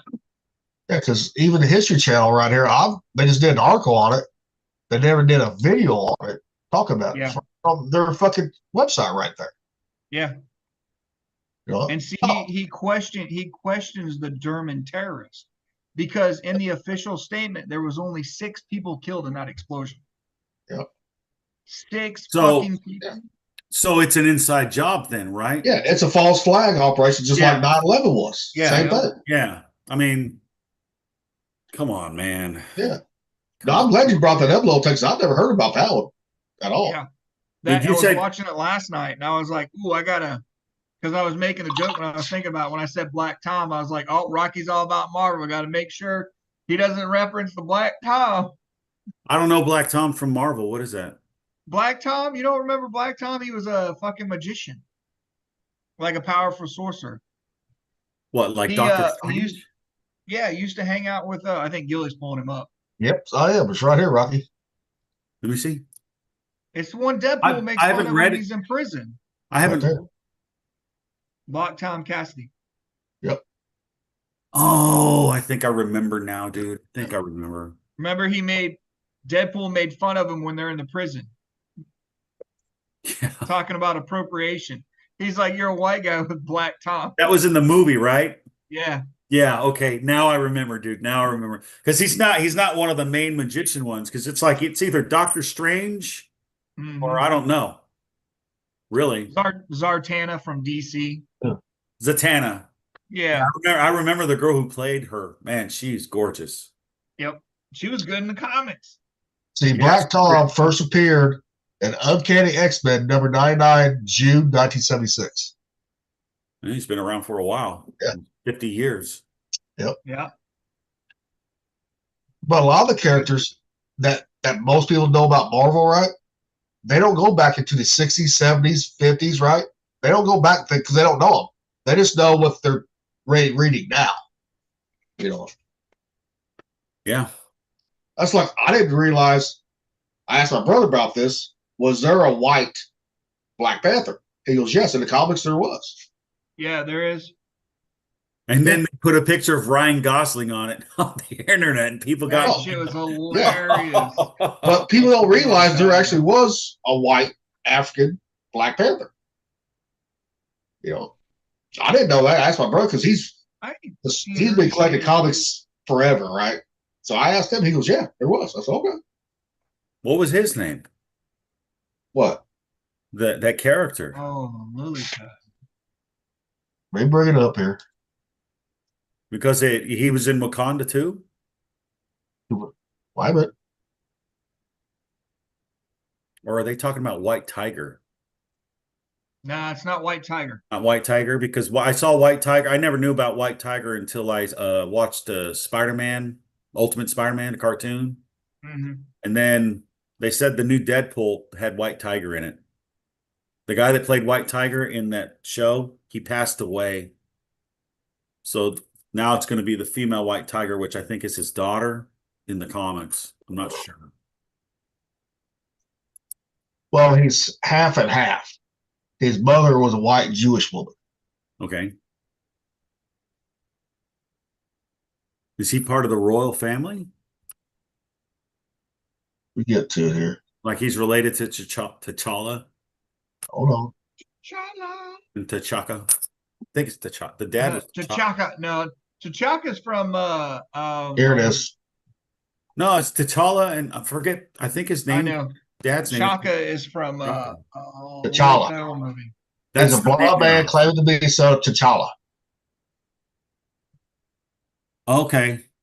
So what's the picture look like? Well, this is just. So it's supposed to be his son. Yeah. Yes. Oh, because in the movie, dude, there's a new T'Challa, but it's a little boy. So. But this has been around for fucking generations, or not generations, but for a while now. This ain't nothing. Yeah. Was up in uproar. Oh, Black Panther can't be white. Technically, if he fucked a white woman, kid can still look white. You know. Yeah, it's so old, but now people are making a big deal about it. I don't understand why. I mean, it's been around for how many years now? It's been around for a long time. Now they're freaking out about it now. A long time. And the people freaking out about it, right? A white man or a white woman can marry, a black person, right? Yeah. And their kids could come out white, but their grandkids could come out black. Yeah. And how I know this, I dated a girl, but this has been a while ago, a long time ago, that was fucking biracial, right? She looked more white, but her kids looked black, and she only messed with white men. But it's that DNA, that hidden DNA that gets brought out sometimes. Yeah. It's not a coincidence, like I said earlier, that they're making a big deal about a white Black Panther comic book character. Yeah. It's been around for a long time or a while, and now they're getting mad at it. It's like they're picking and choosing things to get mad at, to get everyone to be outraged with, which is pathetic. That in itself seems like a psyop. Sorry to tell you. And then she fucking half black too? Who's that? No, but if you want to hear some fucking real, like, hardcore, against the like YNs and stuff, listen to this chick. This will blow your mind that she's still on YouTube. She just Lily bashing everyone? Gaddis. Oh, yeah, I've just never look at even her. heard of her. Yeah, look at that. Oh yeah, that chick is going to go to jail for that or something like that. Yeah, she's facing charges on it. The Hendrix stuff. Anyway, not to get too far in the weeds with that one, but if you take a listen at her, you're gonna it'll get your blood boiling. You'll get fired up, man. I don't need that. and then Moody Speaks. I think I sent that to Gilly. She does pretty good too. She's an African. Have you guys ever heard of Sugar Tits? Yeah, I'm the one that showed you. Yeah, dude, she's great. I love that chick. Have you been watching her channel a lot? I have it on a watch later, and it's the first one I have it because I was like, I gotta check this one out. It's on my phone. Let me get it. It's feminism Well, bullshit. I'm glad that she's doing this because they don't allow anybody to do this crap because it's. Rocky, we gotta get you to watch some other things too. Come on now. Oh, I know. I do watch other things. I haven't watched any. It's called Feminism is Bullcrap, and it was released a day ago. Yes, I love it. I haven't watched it yet though. I'm mixing that with all these green text 4chan things because I just found 4chan, right? And I think most of the stories are fake. They probably are. There might be some they're fake, but there's a lot of realism in them, it seems. She has a good take on it. Yeah, I respect her take. She does some good jokes. Like I like her comedy, but she speaks the truth. Yeah, we need that. We need more of that. And then I'll show you one more if you want to. Like this lady's pretty good too. I like listening to her.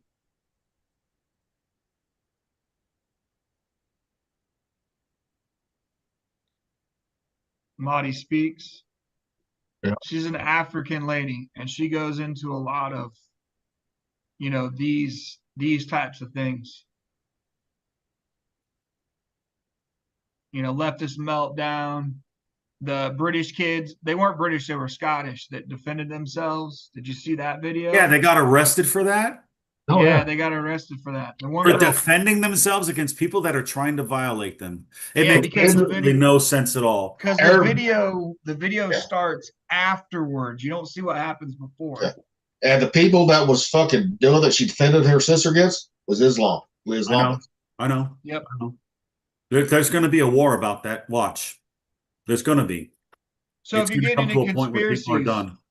like all that way back that Tucker Carlson called, the Great White Replacement, it's not just white. It's going to be Christian replacement, like conservative people with values, that replacement. So it's not twisted up as the Great White Replacement. It's the Great Christian, like conservative replacement.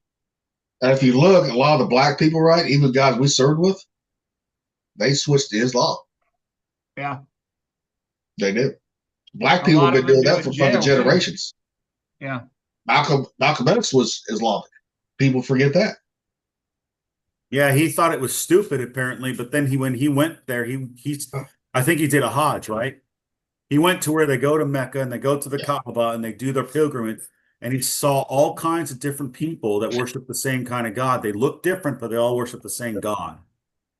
And I think that what blew his mind was like he thought it was only just a certain type of people, and he didn't realize that. Yeah, that's the religion. There's a lot of people that do that, and they don't all come from the same place. And it's like that with all the other religions too. Yeah. And he was the one that warned people about the white liberal. Yeah, the white liberal. Mm-hmm. Yep. Yeah. And a lot of people forget that. Yeah.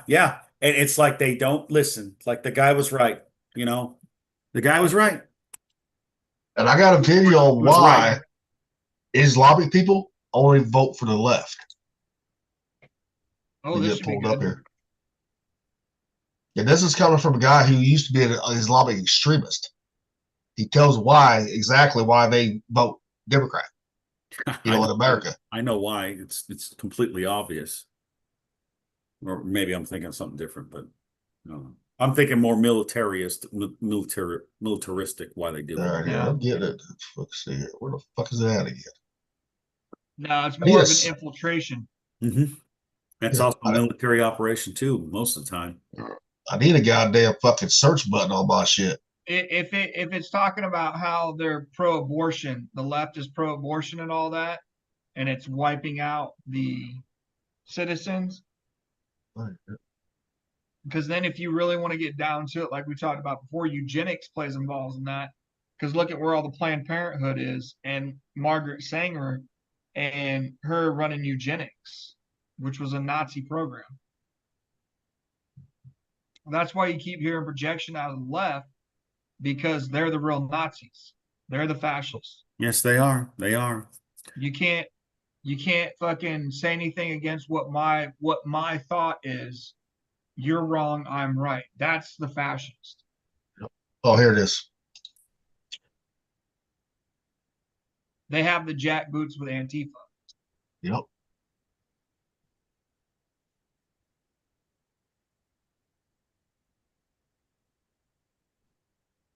Paradox. In America, we have a political left. It's a progressive left. As you know, it's sexually permissive. And this political movement appears strangely allied with radical Islam. Can you explain this? When I was an extremist, Islamist, fundamentalist, I would only vote left. Why is that? I saw them as very stupid. I would fear the conservatives because they come with principle. That's not someone they can brainwash. But the left, I know they have no values and no principles to begin with. I dare you to find one Islamic extremist that votes for Donald Trump. Never do it. They'd give their vote to the leftist who wants to run around in pride parades. And Islamic extremists are against gays and homosexuals and transgenders, but they want the left to go and get busy with that. They want them, go speak about the climate, go speak about abortion, go kill yourselves, go do that. Ilhan Omar, she's fighting for abortion rights and all the other, my body, my choice, yes, go do that, go do it. But would she have an abortion? Never. Never. Would she kill a Muslim in her stomach? Never. What is the fundamentalist agenda? Dude, there's a book called The Sword of the Prophet, and it talks about that. It said that the left wing and Islam are allied like that, but it also says that once the left wing takes over, if it does, that's when Islam's going to kill all those guys because they're useful idiots. They're all useful fucking idiots because they have no moral principles. They have nothing. There's no foundation if you're a fucking atheist. You idiots. There's no foundation for anything that you want to say is right and wrong if you believe in evolution, you dumb fucks.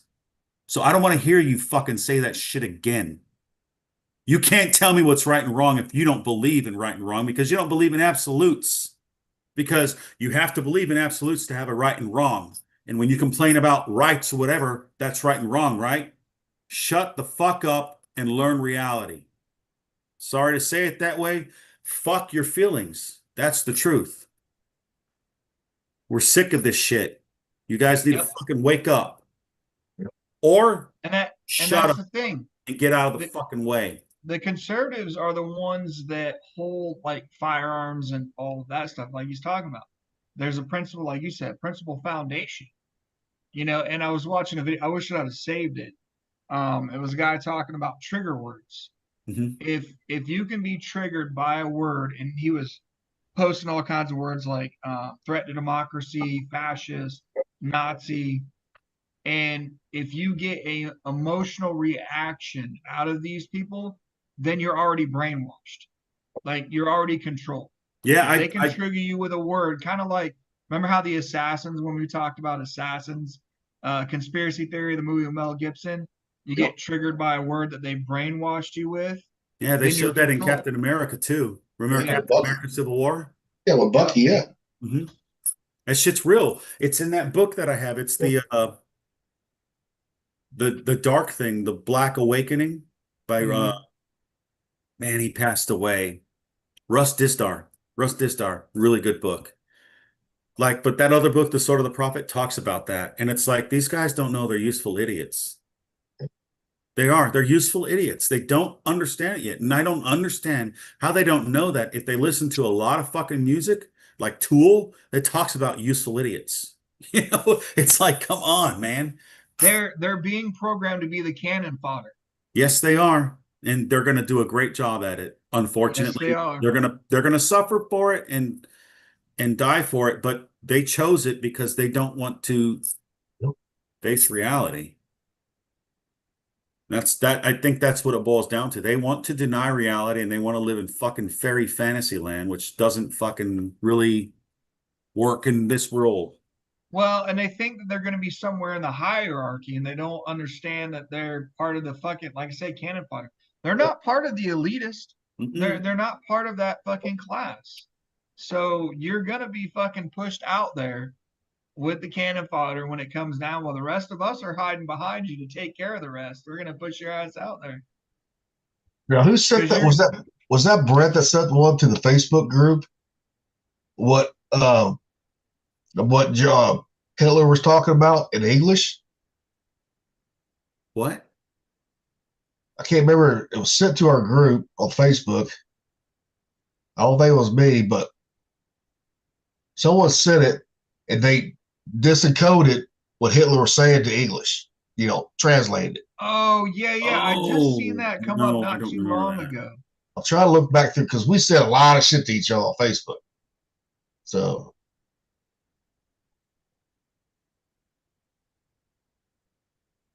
I'm seeing if I can find that video I was just talking about. And fucking, I mean, yeah, he talks why it says why he fucking went after the Jews. Plain simple. And it's probably for the same thing that's going on right now. But it's so weird. He's going after them for what's going on right now, but now they're all united together. But they were doing that same shit in Germany. It's what I can't find it. Yeah. They were doing that same shit. Talks about like fucking the transgender bullshit, right? Talks about that in Germany. The Hodge twins talked about it too. They came up under a lot of fire when they were talking about something in the Torah that it's a specific. Yeah. I think we've talked about it before too. Yeah, I'll see that video with Hodge twins. Yeah, that was good. What in the Torah about what? Transgenderism. Yeah, you're not supposed. Well, it's even in the New Testament. No, they promote it. It's promoted in there. Yeah. What Torah would that be? I think that would be the Babylonian Talmud, dude. It might be. The Talmud was written by the Jews that would promote that kind of stuff. Well, look at the Catholics, right? Because you got to think about it. You got to think about it. In the time of Babylon, Israel and Judah were wiped out. Daniel the prophet was like one of the only prophets of God besides Ezekiel and a couple other guys, right? They had other prophets, but most of the people by that time did not believe or worship Yah anymore. So they mixed their religion with Babylonian mysticism, I think. But it ain't no different than the fucking Romans back in the day. Oh, it's fucking not. Dressing up as women. And that's why Catholic Church to this day still promotes it. The Vatican still promotes it. Yeah, the New Testament says you're not supposed to dress. Men are not supposed to wear women's clothes, and it says women are not supposed to wear men's clothes. I think except in Sparta, where women were warriors too. So this is Sparta. Trying to find that. And Spartan women, they would shave their head if they was married too. Wasn't it to show that they were taken? Yes. Yep. But those women were badass warriors too in their own right. Yeah. Well, that's a different when you're protecting your own when your husband goes off to fucking war. So you don't become slaves. Exactly. That was the big thing back then. Yep. Yeah, well, that's like all these white Persian Empire, yeah. All these white liberal women, right, out there, even ones we served with, they will become the first slaves, guaranteed. If Islam has its way. Damn, I didn't save it, and I can't find it in my history. Son of a bitch. Well, hell, we all look at a lot of different shit too. It's hard to keep everything in order on this shit. Well, I think I remember one of the dudes I watched. I think it was one of his, Doc Rich. It's one of his shorts. He kind of like clipped it. So there it is.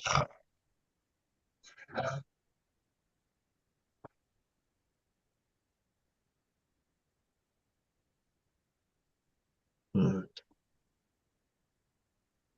right. Well, it's almost 9 o'clock, boys. We probably need to end this soon.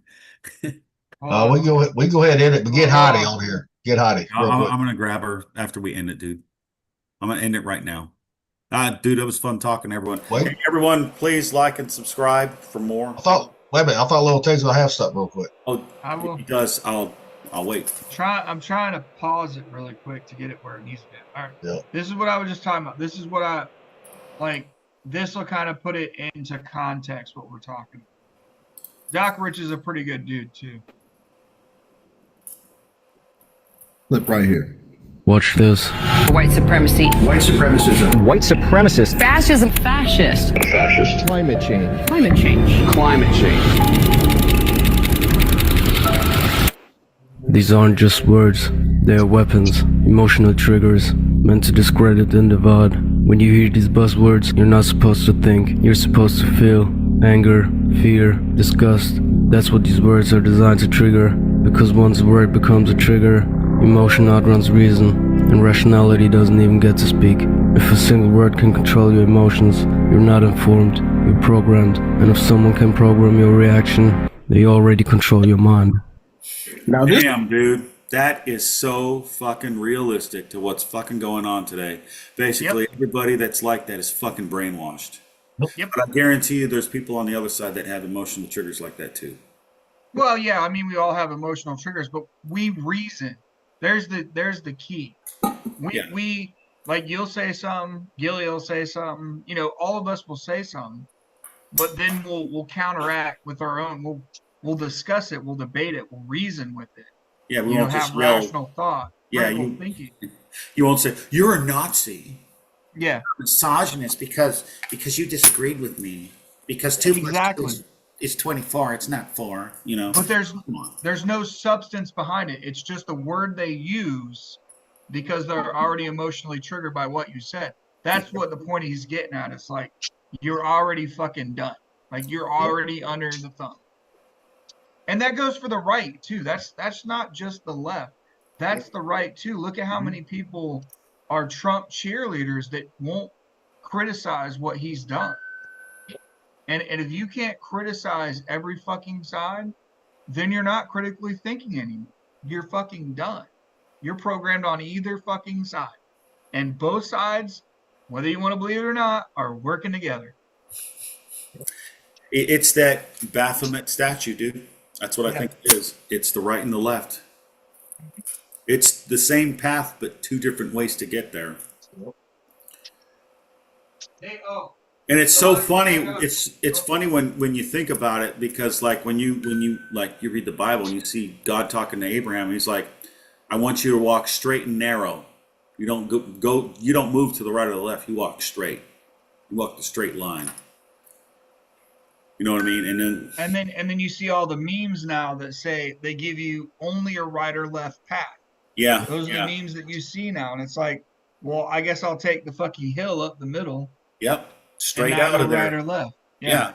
Because it's like the one that I saw was like it's a girl that's pretty, but she's had 100 bodies, or it's like a really overweight woman. The girl that's really pretty has like 2 kids, single mom, and the other one's like a really unhealthy woman that is in debt. It's like, which one do you want? I'm just gonna go away. And it's sad because that's the MGTOW yeah, ethos. that's what I saw. That I saw it from there. It's crazy how much that has become like the mainstream, but it makes sense. Yeah, they're making you choose a side. Yep. All right. That's all I had. I don't want to go any farther since it's 9 o'clock. All right. We're almost not 9 o'clock yet. It's not 9 o'clock yet out there. 8:35. Let me start it over. Well, I mean, me and Gilly can keep going, but I mean, we'll let Rocky bring us out. Okay, let me go. Fifers.